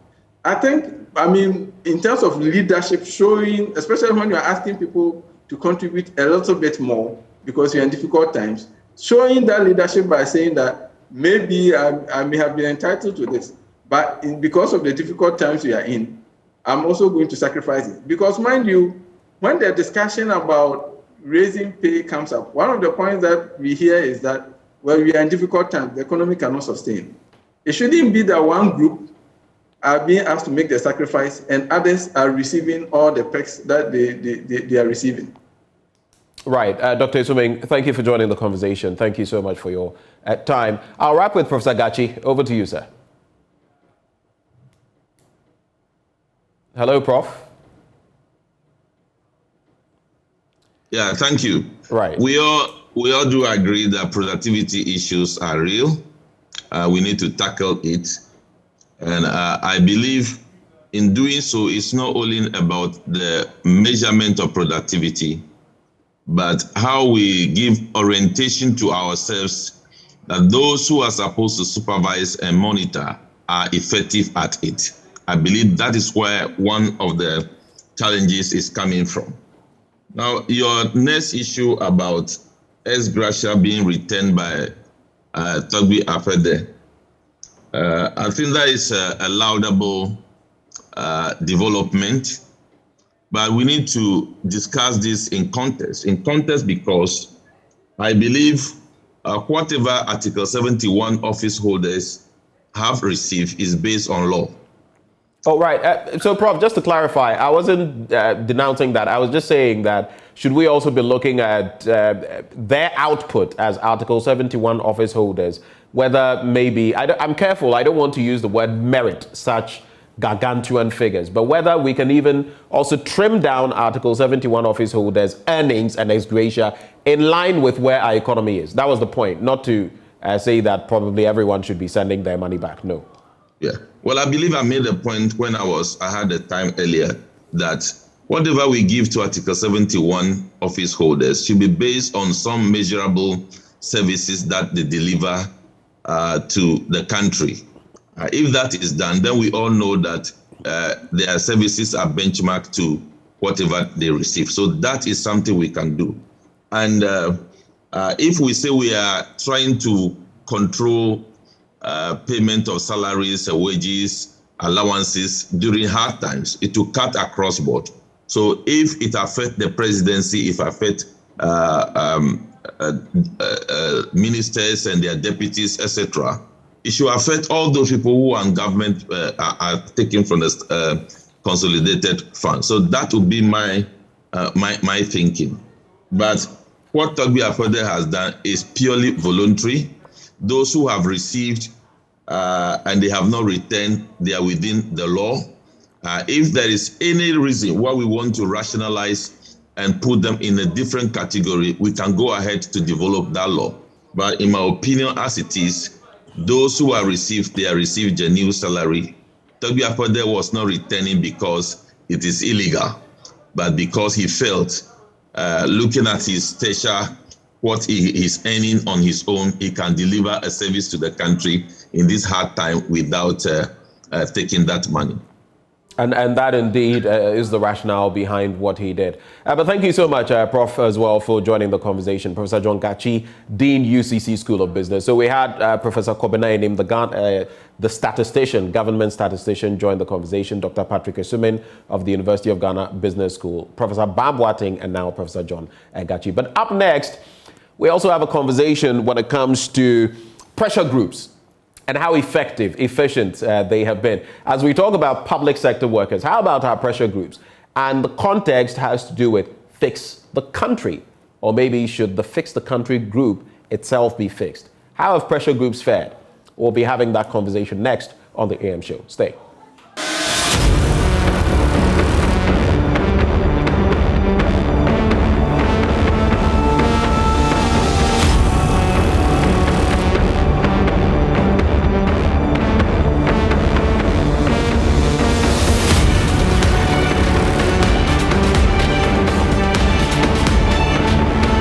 We're about to have a conversation about pressure groups.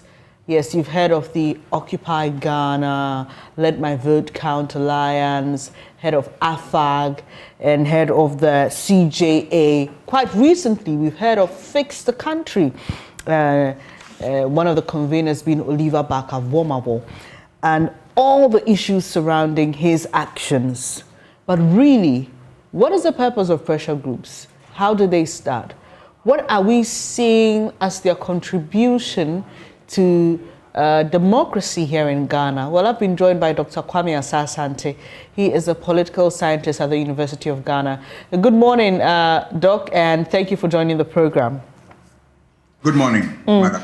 So I've just mentioned a few pressure groups here in Ghana. Some of them still active at the moment. A few of them, we don't hear from them as we used to during certain dispensations. Let's start off the conversation this way.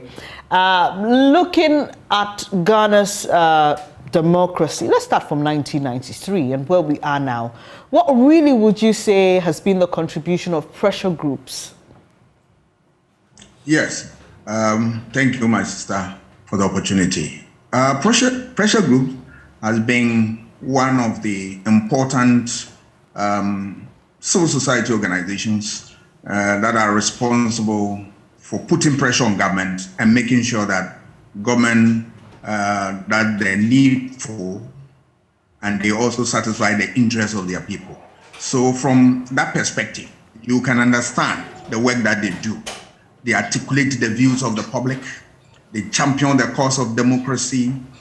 They protect the right of the underprivileged and a lot of functions that they perform. So it's a very important organization. And if you trace from 1992 up to today, or 1993 up to today, there is no doubt in my mind, and in your mind too, that the role that pressure group have they played over the years to ensure that we have a sustained democracy and that we have people's rights respected and so forth and so on.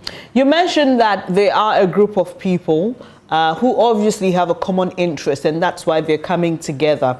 But let's look at the formation of pressure groups in this country. Unfortunately, here in Ghana, everything is polarized. You're either NDC or NPP, and we've seen quite a number of times people try to associate pressure groups with either a governing party or a party in opposition. How has that led to a mistrust, especially on the side of the public who they are supposed to be representing?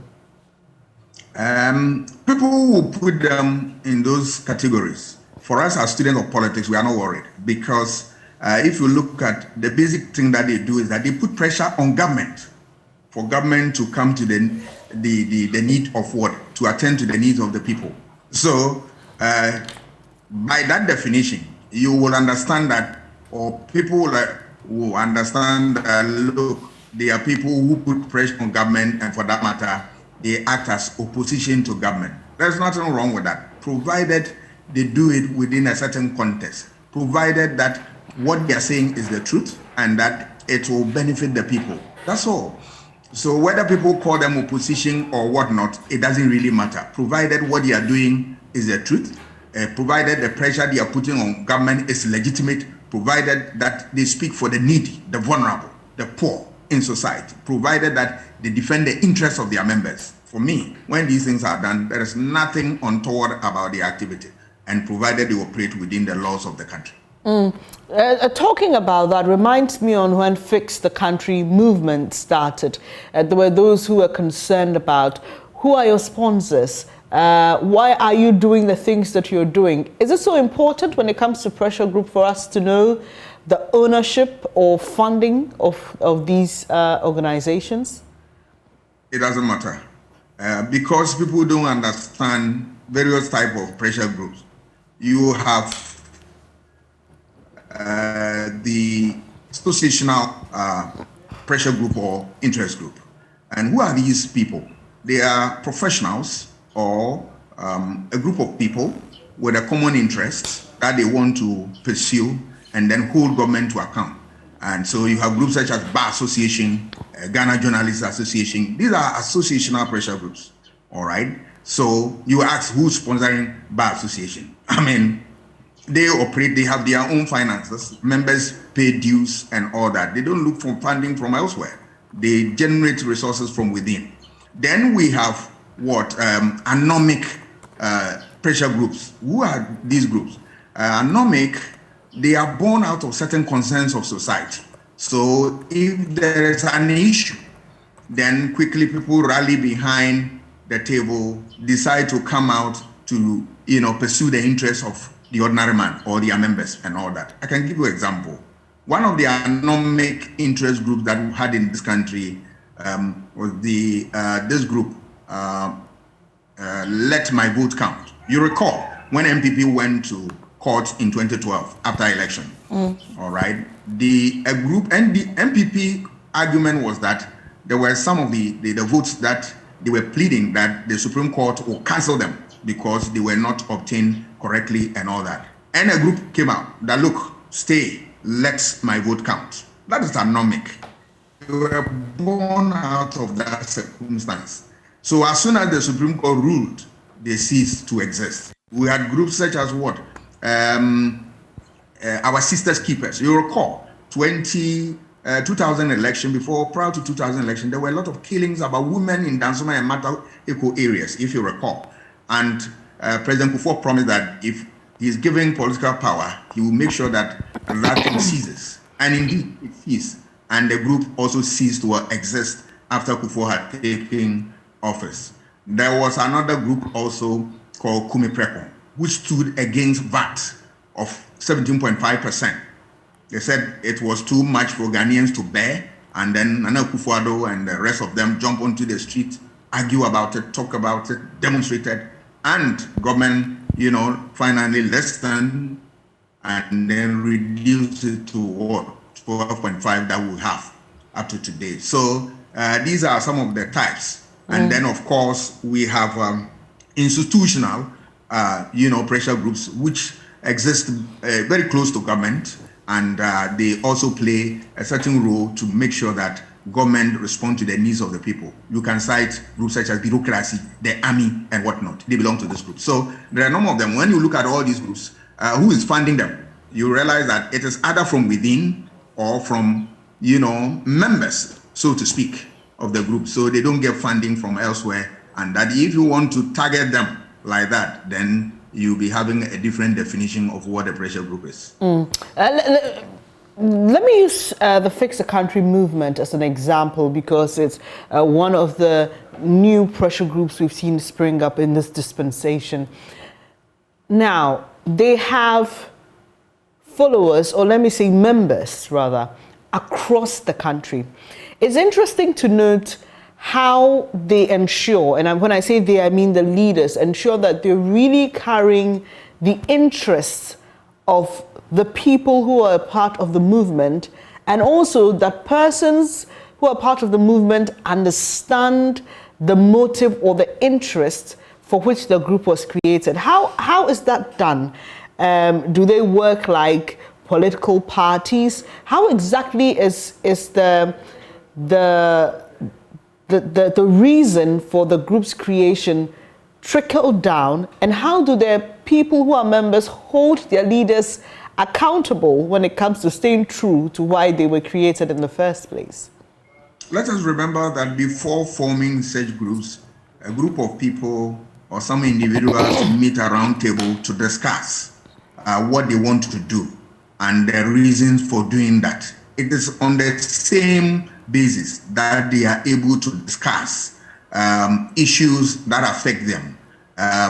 They are able to also give education to their people. They are also able to bring their people in line with their dreams and aspirations and all that. So in that sense, you see them working very close like political parties, where within themselves, they are able to educate themselves, they are able to inform themselves, the lines, so that you can appreciate what is really of interest to the group. And when you go out there on the street, there is always the need to defend their interest when that interest comes on attack. So that is how they operate. Now, you mentioned the types of pressure groups that exist. But we also know that there are people in other associations or groupings like think tanks who sometimes are members of pressure groups. Let's look at the interplay between these two, and whether it is a healthy decision for members of think tanks to be seen to be part of pressure groups. You see, all these groups, think tanks, interest group or pressure groups, and whatnot, they fall under a bigger umbrella called civil society organizations, all right? And here, membership is not compulsory. It's a loose association of groups with easy membership and all that. So it doesn't matter that I belong to a think tank, all right, and I am part of a pressure group. It doesn't matter at all. People don't have, detailed knowledge about the formation of this group. This is just an ordinary group of people that are pursuing a certain interest to bring government attention to the needs of the people and also satisfy their people's interest. So I can be a university professor and join an interest group. And let us also remember that the universities are also part of what? The civil society organization or the think tanks. They generate ideas and share ideas like the think tanks. So time and again, we have seen members of university community joining civil society, joining groups such as pressure groups to drum home certain needs so that government will respond to them. They are not necessarily evil organizations. More often than not, they are very good groups that help in formulation of policies. All right, you can have a group like, Association of Ghana Industries. Are you saying it's an evil group? No, it is an association of those who own industries, who operate industries, and seek to promote the interests of their members. You recall when I think before the 2016 election, where there was doomsday, they quickly called the political parties before them that one of our interests is that we need energy to work in the industries. So come and tell us your plan about the industry, how you generate energy for us, and so forth and so on.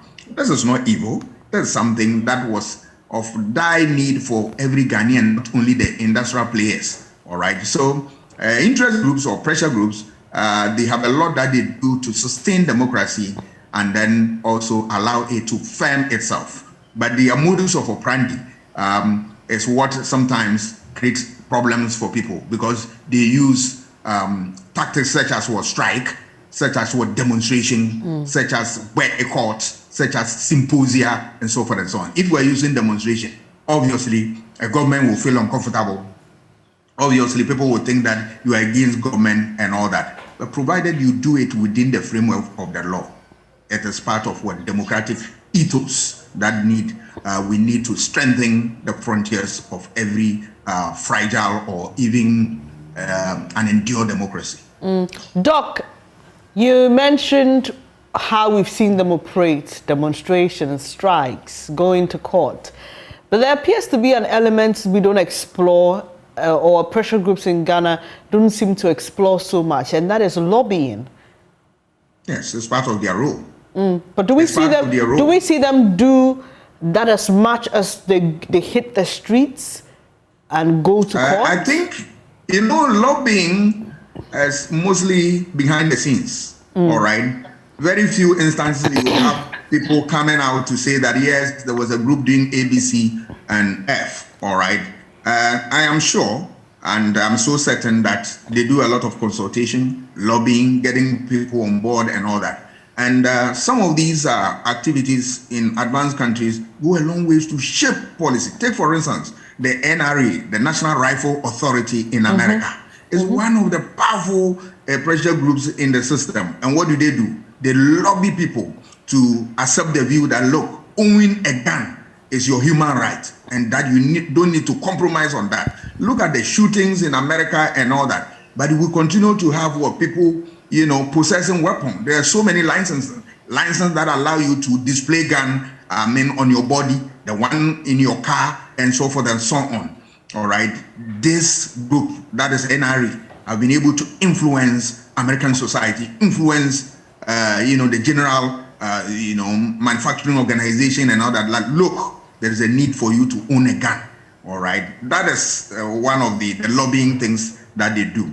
Ghana, you see that. But as to the magnitude, I cannot vouch for that. But I know for sure that there are a lot of lobbying behind the scenes, getting people into their fold and so forth and so on. You can understand from the perspective that sometimes when you have such pressure groups, you have people from certain political parties joining.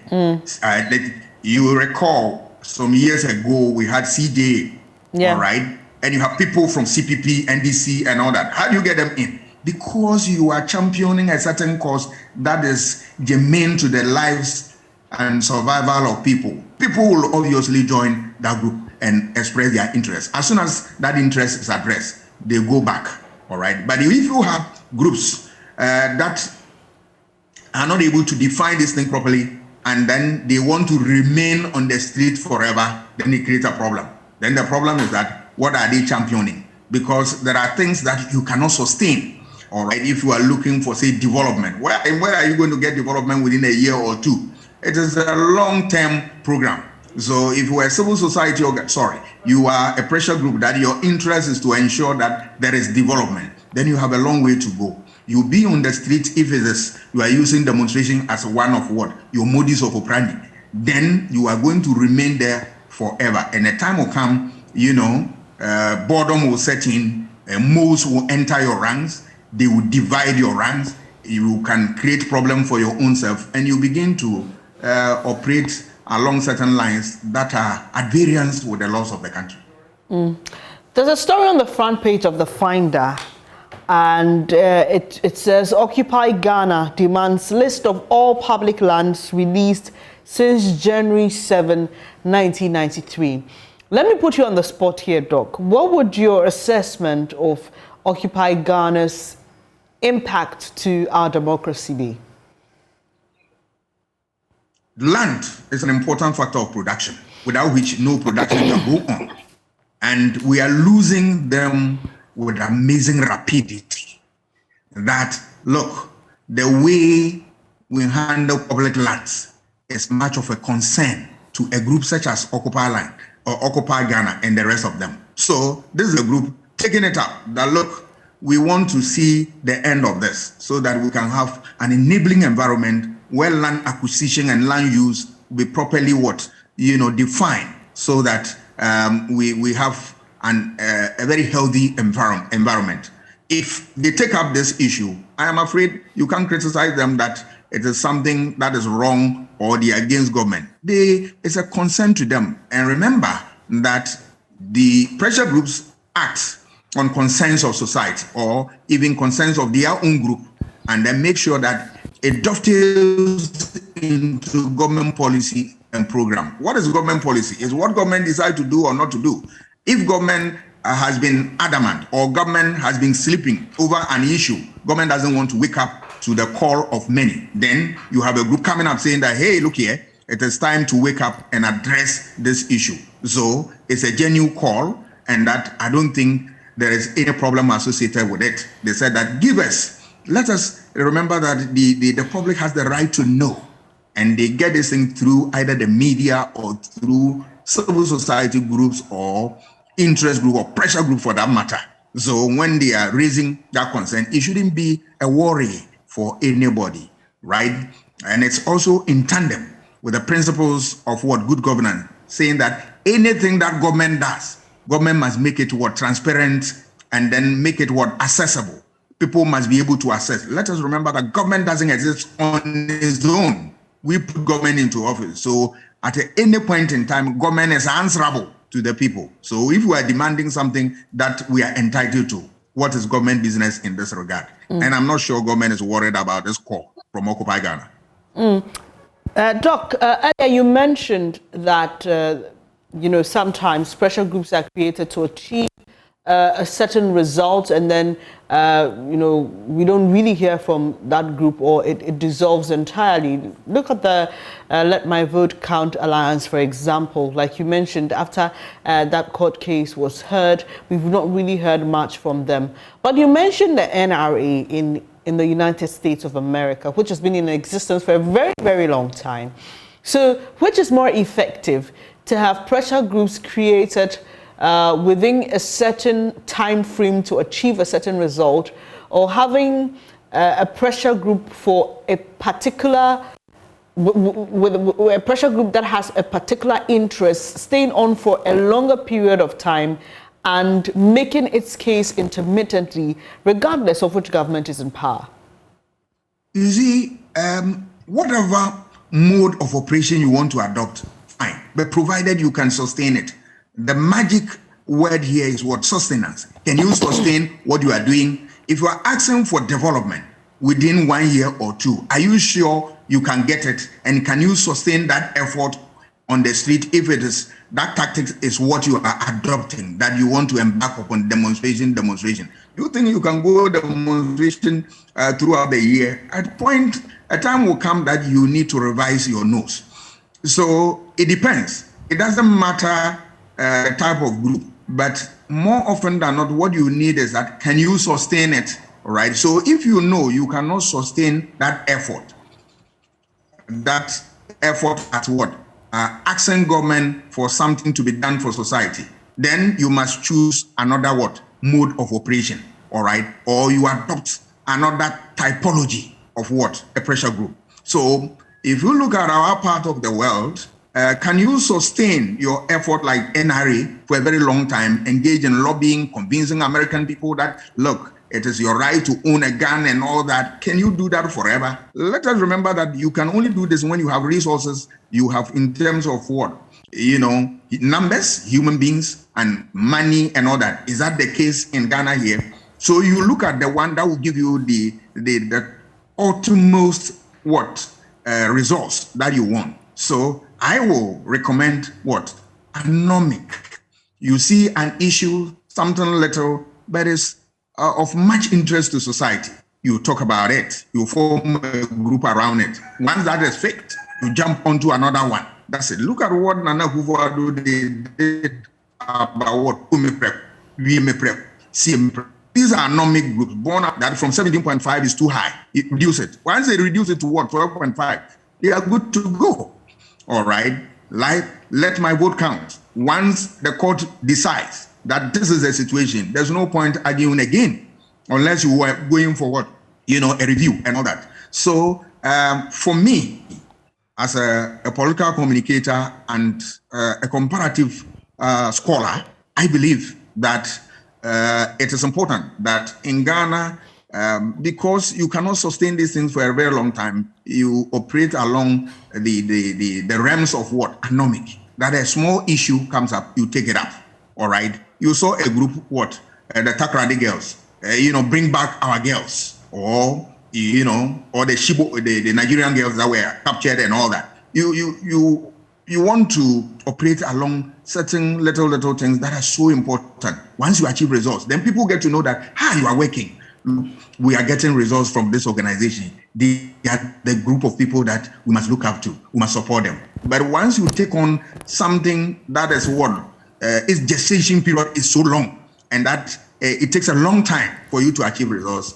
Yes, you may be doing a good thing, but the results will come in and it will take a long time. People will even forget about your existence and all that. Strategically, you operate along, in our part of the world, an anomic group will serve the interests of the people. You take up fuel prices, that it is going up. Can government do something about it? Government look at it and say, we have reduced it. Even if you get 1 peso, you have achieved something. There is something small. And these are little things. But if you want to take a long-term project, there's nothing wrong about it. But are you going to achieve the results within the short space of time for people to know that you really exist and you are doing the needful on their behalf? That is the question.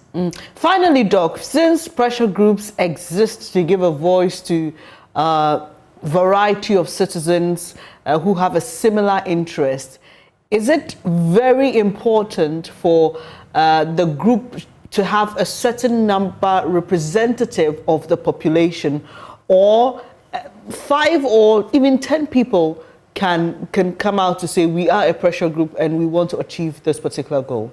A number doesn't matter at all. If they issue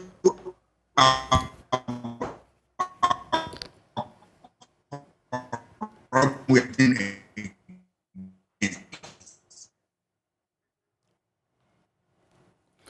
Sadly, we lost Dr. Kwame Asasante there, but he did make the point that the number doesn't matter. He was going on to explain when we had a terrible line there. But we've been discussing the impact of pressure groups on Ghana's democracy. And I'm sure you have picked a lot from that particular conversation. It's still the AM show with Benjamin and Bernice. Water is life, and it regulates your body temperature and keeps you alive and kicking. Awake is premium purified water, treated through strict purification processes to ensure that every bottle on the market refreshes you better. We have the perfect size for every occasion. 330 and 500 ml bottles to fit your pockets and bags, 750 ml for the heavy drinkers, and 1.5 liters for those who always want more. We've also introduced our special 19-liter jars for offices and homes. Now you just need to stay awake with Awake purified drinking water wherever you go. Come on, grab a bottle of Awake water and get quality hydration. Awake purified drinking water, one for life. Now remember, for every bottle you purchase, an amount is donated to the National Cardiothoracic Center. It's produced by Casapreco. For bulk purchases, please call 026-235-1251. We'll take a quick breather here. When I come back, we will be hearing from you on what matters most.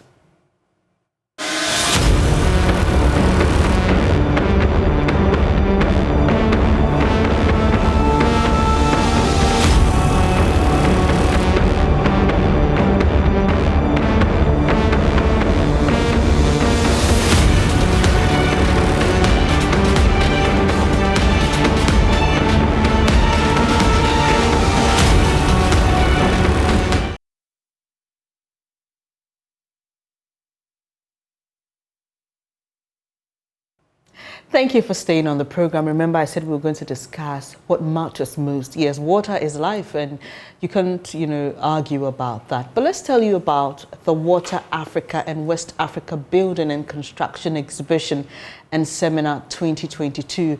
The event is being put together by ACE Event Management of the UK and is endorsed and supported by the Ministry of Sanitation and Water Resources, the Ministry of Works and Housing, and the Ghana Institute of Engineering. So to tell us more about that seminar, I've got Tracy Nolan Shaw. She's MD for ACE Event Management UK. Thank you so much for joining the program, ma'am. Thank you so much for having us. Yes, and Walid Kuri, General Manager for Desalytics, and they are part of this program, and he would also be a panelist on when the seminar part of this program happens. So first, let me come to you, ma'am. Tell us more about your company and what you've been doing.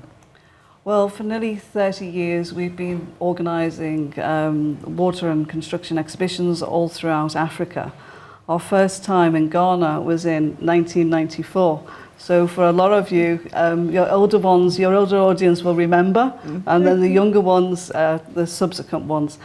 It's fantastic to be sort of back here. We have exhibitors and presenters from all over the world to discuss the challenges of water and sanitation, as well as the housing deficit and construction issues.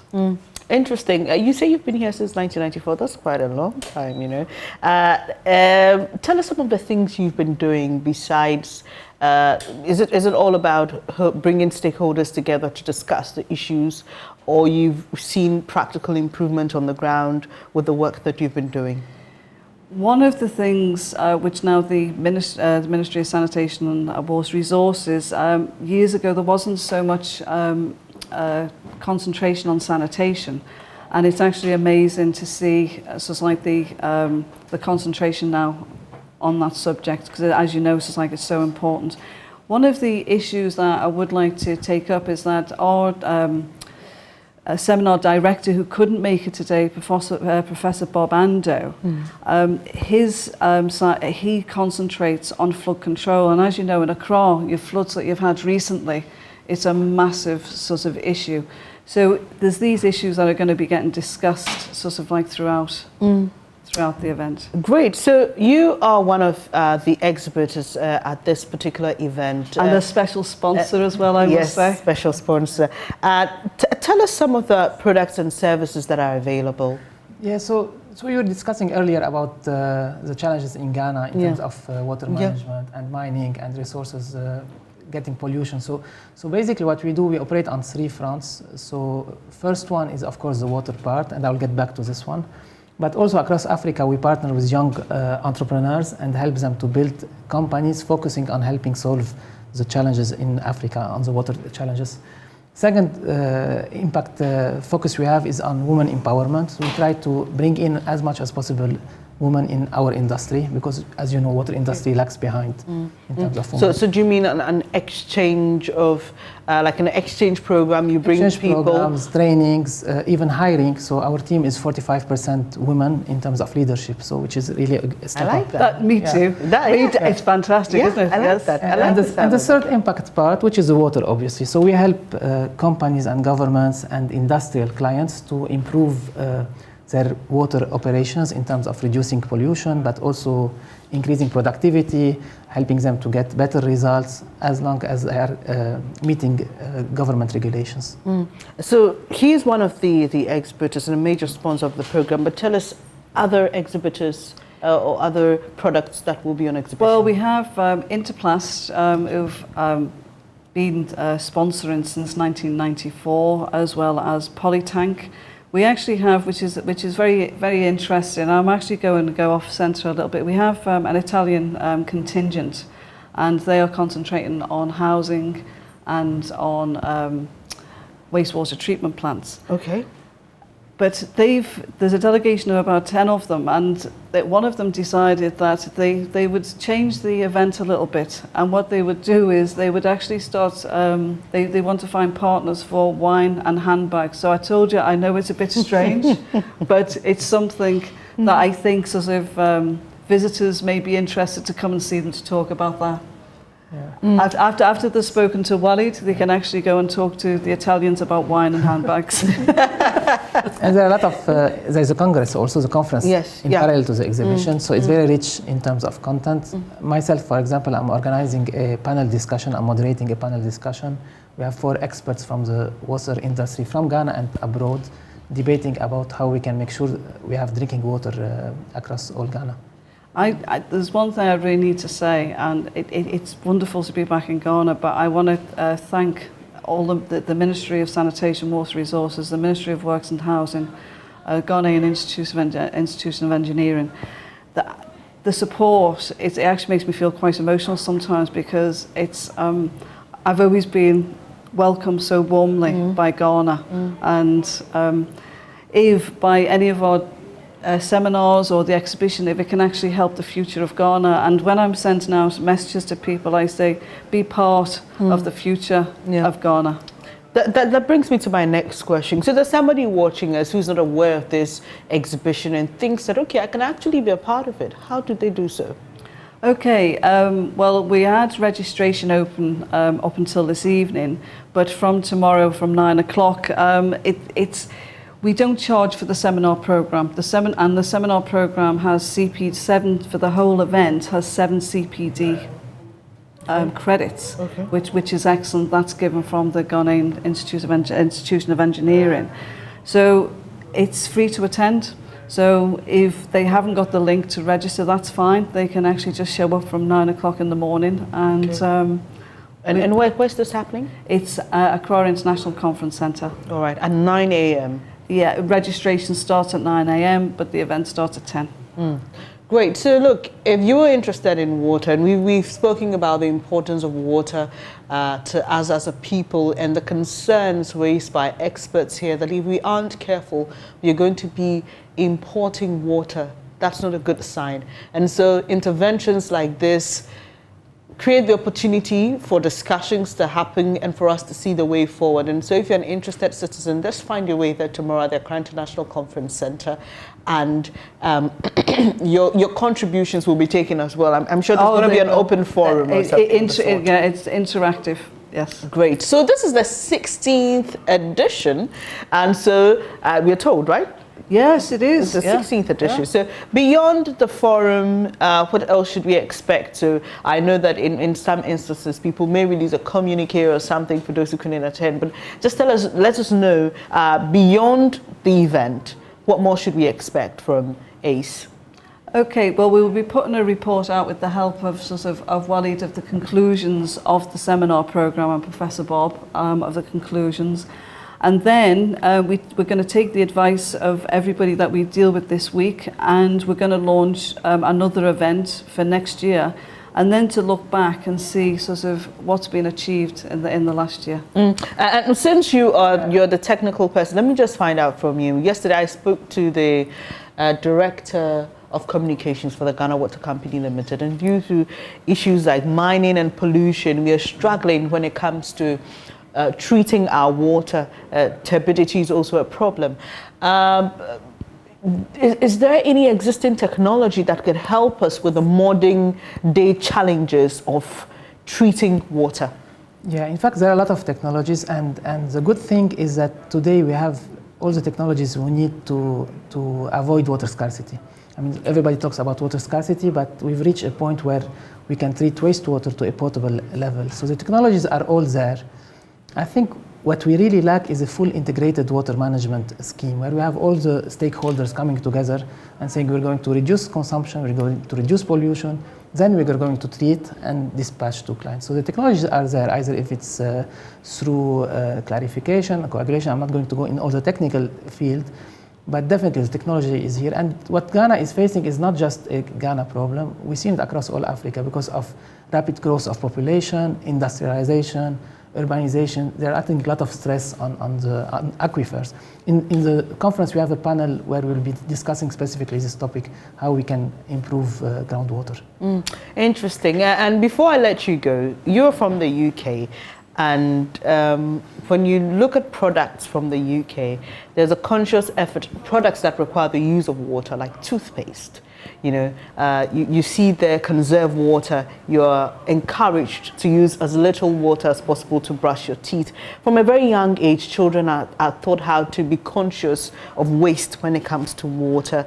Is beyond the seminar, is there anything you're looking to help in that regard in terms of campaigning on the proper use of water and how to ensure that we don't waste the resource? That is such a fantastic question, and thank you for asking. For next year, we will actually be bringing in just like the environment, just like into the event, and that will actually be covering that. Yeah. No, you can go ahead. Yeah. Most definitely. Yeah. It's so important. Yes. Yeah. Obviously, sort of like with Ghana, it's just like clean water first, but then sort of don't waste it. Yeah. I really appreciate you, and tomorrow we'll be looking forward to that particular conversation which is happening at the Accra International Conference Center. If you want to exhibit, right? I asked a two-pronged question for those who may want to be a part. You told us about those who can join the program by coming in at 9 a.m. But if I want to exhibit my product, okay. Well, we're nearly full. We have a couple of we have a couple of open spaces, but not many. So if you could actually contact us today, very quickly, and okay. then And how do they do that? Find you on social media, anything? They will contact. Yeah, they will contact Desmond. And you do that. Okay, great. So I've been speaking to Tracy Nolan Shaw. She is MD for ACE Event Management UK, and Walid Curry, yes, who is General Manager for Desalatics. Thank you so much for joining us, and we wish you all the best. Well, thank you, and we hope that you have us for another interview at the end of the event. Maybe you could have us for another interview, well, and we can tell you how we got on. Sure, and you can give us feedback on the program. Yeah, great to have you. Thank you very much. So there you have it. We'll be coming back to take your comments later in the show, so you hang on there. But do you know that the income of a young entrepreneur from some selected businesses is exempt from tax for 5 years? Well, any young entrepreneur engaged in manufacturing, information and communications technology, agro-processing, energy production, waste processing, tourism and creative arts, horticulture and medicinal plants does not need to pay income tax on these activities for their first 5 years of operation. A young entrepreneur engaged in businesses that enjoys an initial 5-year concession benefits from the following applicable tax rates for an additional 5 years. Accra and Tema 15%, other regional capitals outside the 3 northern regions 12.5%, outside other regional capitals 10%, the 3 northern regions 5%. For further clarity and information, do contact your nearest GRA office. Ghana Revenue Authority, integrity, fairness and service. The show continues right after this.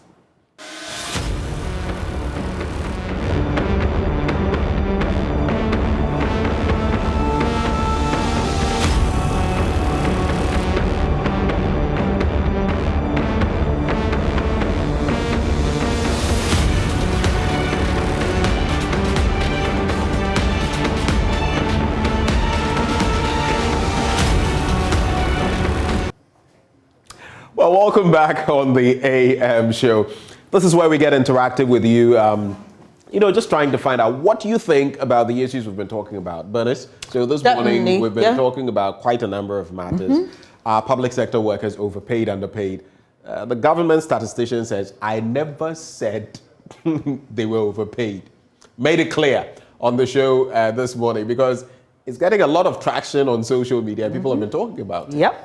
And we've also been talking about pressure groups and how they have impacted our democracy over the years. And it was an interesting conversation I had with Dr. Asas. How are you laughing at the mention of pressure groups? Just a few thoughts, but I'll save them for later. Benjamin, this guy, he's too mischievous and too mischievous. Well, we've also been showing you our living standard story today. And if you're not aware, that's a series of stories about living standards here in Ghana. We took a short break, but we are back. And today, well, it's about the cost of LPG. You know, when we talk about fuel, everybody's thinking about petrol or diesel for their vehicles or generators. But that's that one fuel that a lot of people don't pay attention to, and that's LPG. And it also has its impact. You're baking. I mean, in most households, restaurants, and even vehicles now, some of them operate on LPG. So yeah, we've been hearing from you, and Albert Seidu is actually saying that Kumasi prices are better, so you can try living there. And he says those in Kumasi are enjoying it, and this is a very concerning issue. It even played up in the story about people going back to the use of charcoal and coal pots. And this guy, he laughs, but I'm sure reality dawns on him later, and he says, hey, Ghana. And he has a broken heart there. This is actually happening. Yes. Over the last few years, there are statistics on how many people have left the use of LPG and are going back to using charcoal. And you know what that means for our trees. Yep. And even for the health of the people who have to cook, you know, large volumes every day. So Al Amin is asking a question: is it by force to use gas? Now, Benjamin, you need to hold me. No, but I mean, no. There are different dynamics. Read the rest of the question. The rest of the. What are our women turning into? We have lost our culture. Can't they go for charcoal? Okay, so I get your point. But I suppose Al-Amin isn't looking at the other dimensions and pollution and all of that to our environment. How do women even come to play here? Please don't use LPG in your home. Okay. I mean, in the first place, it's not even an issue, a gender issue to start with. Okay, it's not a gender issue to start with. And two, what is culture about charcoal? I guess this person is mixing a whole lot of things. Maybe what he grew up with versus what he's seeing now, and he's attributing that to culture. And he's assuming again that, I mean, it's women who do a lot of the cooking. So, but the analogies are too much of a stretch. So Benjamin, honestly, I mean, this is. If there's anybody who's thinking like Al Amin, let's do this. First off, I mean, the gender issue has been settled. I'll not even go too deeply into that. Now, you're talking about a culture. Let's assume using charcoal is our culture. Haven't we, as a people, agreed over time that there are certain things we did that didn't help us? And so we had to progress as a society. We have to move beyond those. So there is a lot of statistics by the UN on how using charcoal and even wood affects the health of many women. Right. Would you want your women living longer, or would you want them preserving a culture, so to speak, to die early? I mean, it just doesn't make sense. And it definitely isn't culture. Let's make that. Yes. There's nothing cultural about, the use of charcoal. Anyway, not culture, definitely not. Let's move on. DeGaulle Darlington sighs and says it's not easy at all. Entry Kojo says it happens everywhere. You people should stop this. I'm not sure what he's trying to say, but Frank Lucas, Ghana. I think maybe Entry is trying to say that LPG prices go up, not just in Ghana, and so maybe we should stop doing this. But this is where, when you look at matters through, I don't know, political lenses or whatever, look, the cost of it, even compare it to other jurisdictions, it's not a joke in Ghana. And it's something we must. So it's interesting that the next three comments all talk about the tenure of the president. So this says 2 more to do more, King Pharaoh. This is where Ghana has gotten to 2 more years to go. And Lovely Ndonko says, 4 more to do more. Well, these people counting the president down. I'm telling you, there are a lot of people who are. So we have our first caller on the line. Hello, good morning. Thank you for joining us. Let's hear what you have to say. Good morning. I'm Nanayo calling from the Western North region. Okay. And greetings to you and Benjamin. Greetings. First of all, I would like to stress on the comment that the government statistician made, whether we are underpaid or we are overpaid as a public sector worker. I'm currently a public sector worker working in the Western North region. And I think we are underpaid. Because looking at the kind of work that we do over here, and then he's trying to say that government workers, our productivity is less than the salary received, I think it has hit the belt very low. And I would like to also say that these politicians, you know, Benjamin and Dennis, they're always trying to play with our conscience. They will never try to defend their political party because they will say what is sweet to them. But when they are on the ground, then you feel the heat that is on the ground. Because I'm a health practitioner. I work at a theater. Sometimes the hell that we go through at a theater, looking at it, let's say a medical doctor going through the medical school for 6 years, doing a housemanship for 1 year, and sometimes doing somebody's negligence, sometimes you can get a needle prick. At the end of the year, when you go all the month, oh, the person is this, and then you become infected with yourself. Some of the doctors have to be at home being on drugs for some time due to somebody's negligence. And look at the peanut salary that sometimes they receive at the end of the month. And look at the salaries that this Article 71 holders hold. It's very sad, Benjamin. Nanaya, a quick one. Are you on the single spine salary structure? Sure. And this, we don't know your full name, so I guess you can tell us. How much do you earn per month?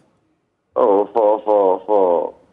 for confidentiality sake, I'll talk to you offline.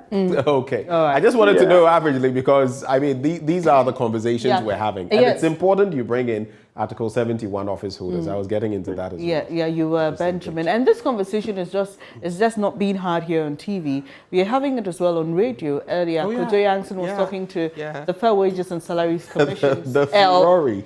El Ankra, who says that there is no way, in the whole mix in terms of calculating the salaries of workers, productivity is not featured. But we hear from him where the money is not matching the productivity. And in other places too, it appears the money is more than the productivity. So I think maybe it's about time we looked at that. We must have some standardization, some strike the balance. So we have a Bendal from Kumasi. Hello, good morning. Let's hear you, sir. Good morning. I want to comment on the fertilizer issues. Okay. Please go ahead. Yeah, the fertilizer issue is serious because the few quantity of fertilizer that is in the market, the farmers cannot buy. And when government to subsidize the price, others to smuggle it out of the country. So the problems are two. If government fails to subsidize it, the farmers cannot afford to buy to apply on this. And when government subsidizes to others to smuggle it out of the country. So the problem is both sides. But I think that the government should also come with the Operation Feed Yourself system that was brought by a Champions regime, so that there are so many plots of land or pieces of land that are around our houses or wherever that we are not cultivating. So if the government comes with this policy to motivate us or even award people for doing that, I'm sure many people will cultivate crops around our backyard, and then it will supplement the food crisis that we are facing and in the future that you'll be facing, so that at least something can be done to help something. Thank you very much, Amindao. Let's head to Obuasing now. Yao joins us. Hello, Yao. Let's hear you. Hello?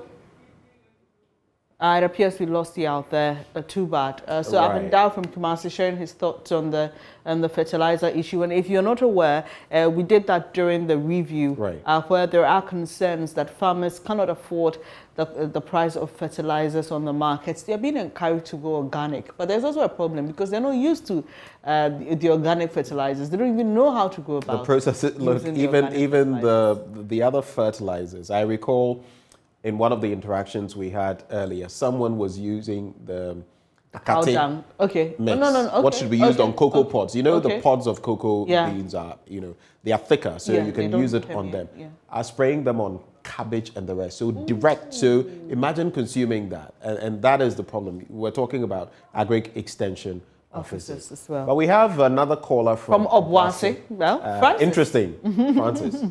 Hello, Francis. Hello. Good morning. Good morning. All right. Your quick thoughts for us this morning. What would you like to speak on? Yes, I want to talk about the salary issue. Please go ahead. Yeah, I don't think workers are giving enough. Okay. Workers are not giving enough. Why do you think so? Yes, if you look at how the system is, how much workers contribute, and if you look at how much you are giving, if you do all the subtractions, you find that you end up taking nothing home. Nothing is taken home. Now, the issue with our cash trap situation is not to do with the ordinary workers per se. I think the Article 71 holders are our biggest problem. Okay. Now, why have they made laws to concentrate all our resources, all our money at the top, to the extent that now everybody is starting to go to the top? So we are neglecting the base. Right. Everybody wants to get to the top. And it is now politics. And that is where the money is concentrated. To the extent that you become a politician today, you are the wisest person tomorrow, you are the richest person tomorrow, you are the most powerful person tomorrow. Fair you point. Understand? So workers, the ordinary worker is working indeed, he's doing his best, but government is not paying them enough. They have concentrated the money at the top, and those at the base are suffering. Okay. That's what I want to say. And interesting, I think this caller reached out to us yesterday, Jihad from Wa. From Wa. Hello, Wa. I'm sorry. Hello, Jihad. I'm sorry about that. Let's hear you. Good morning. At least we gave him a laugh. Good morning. You two are Let's hear you, please.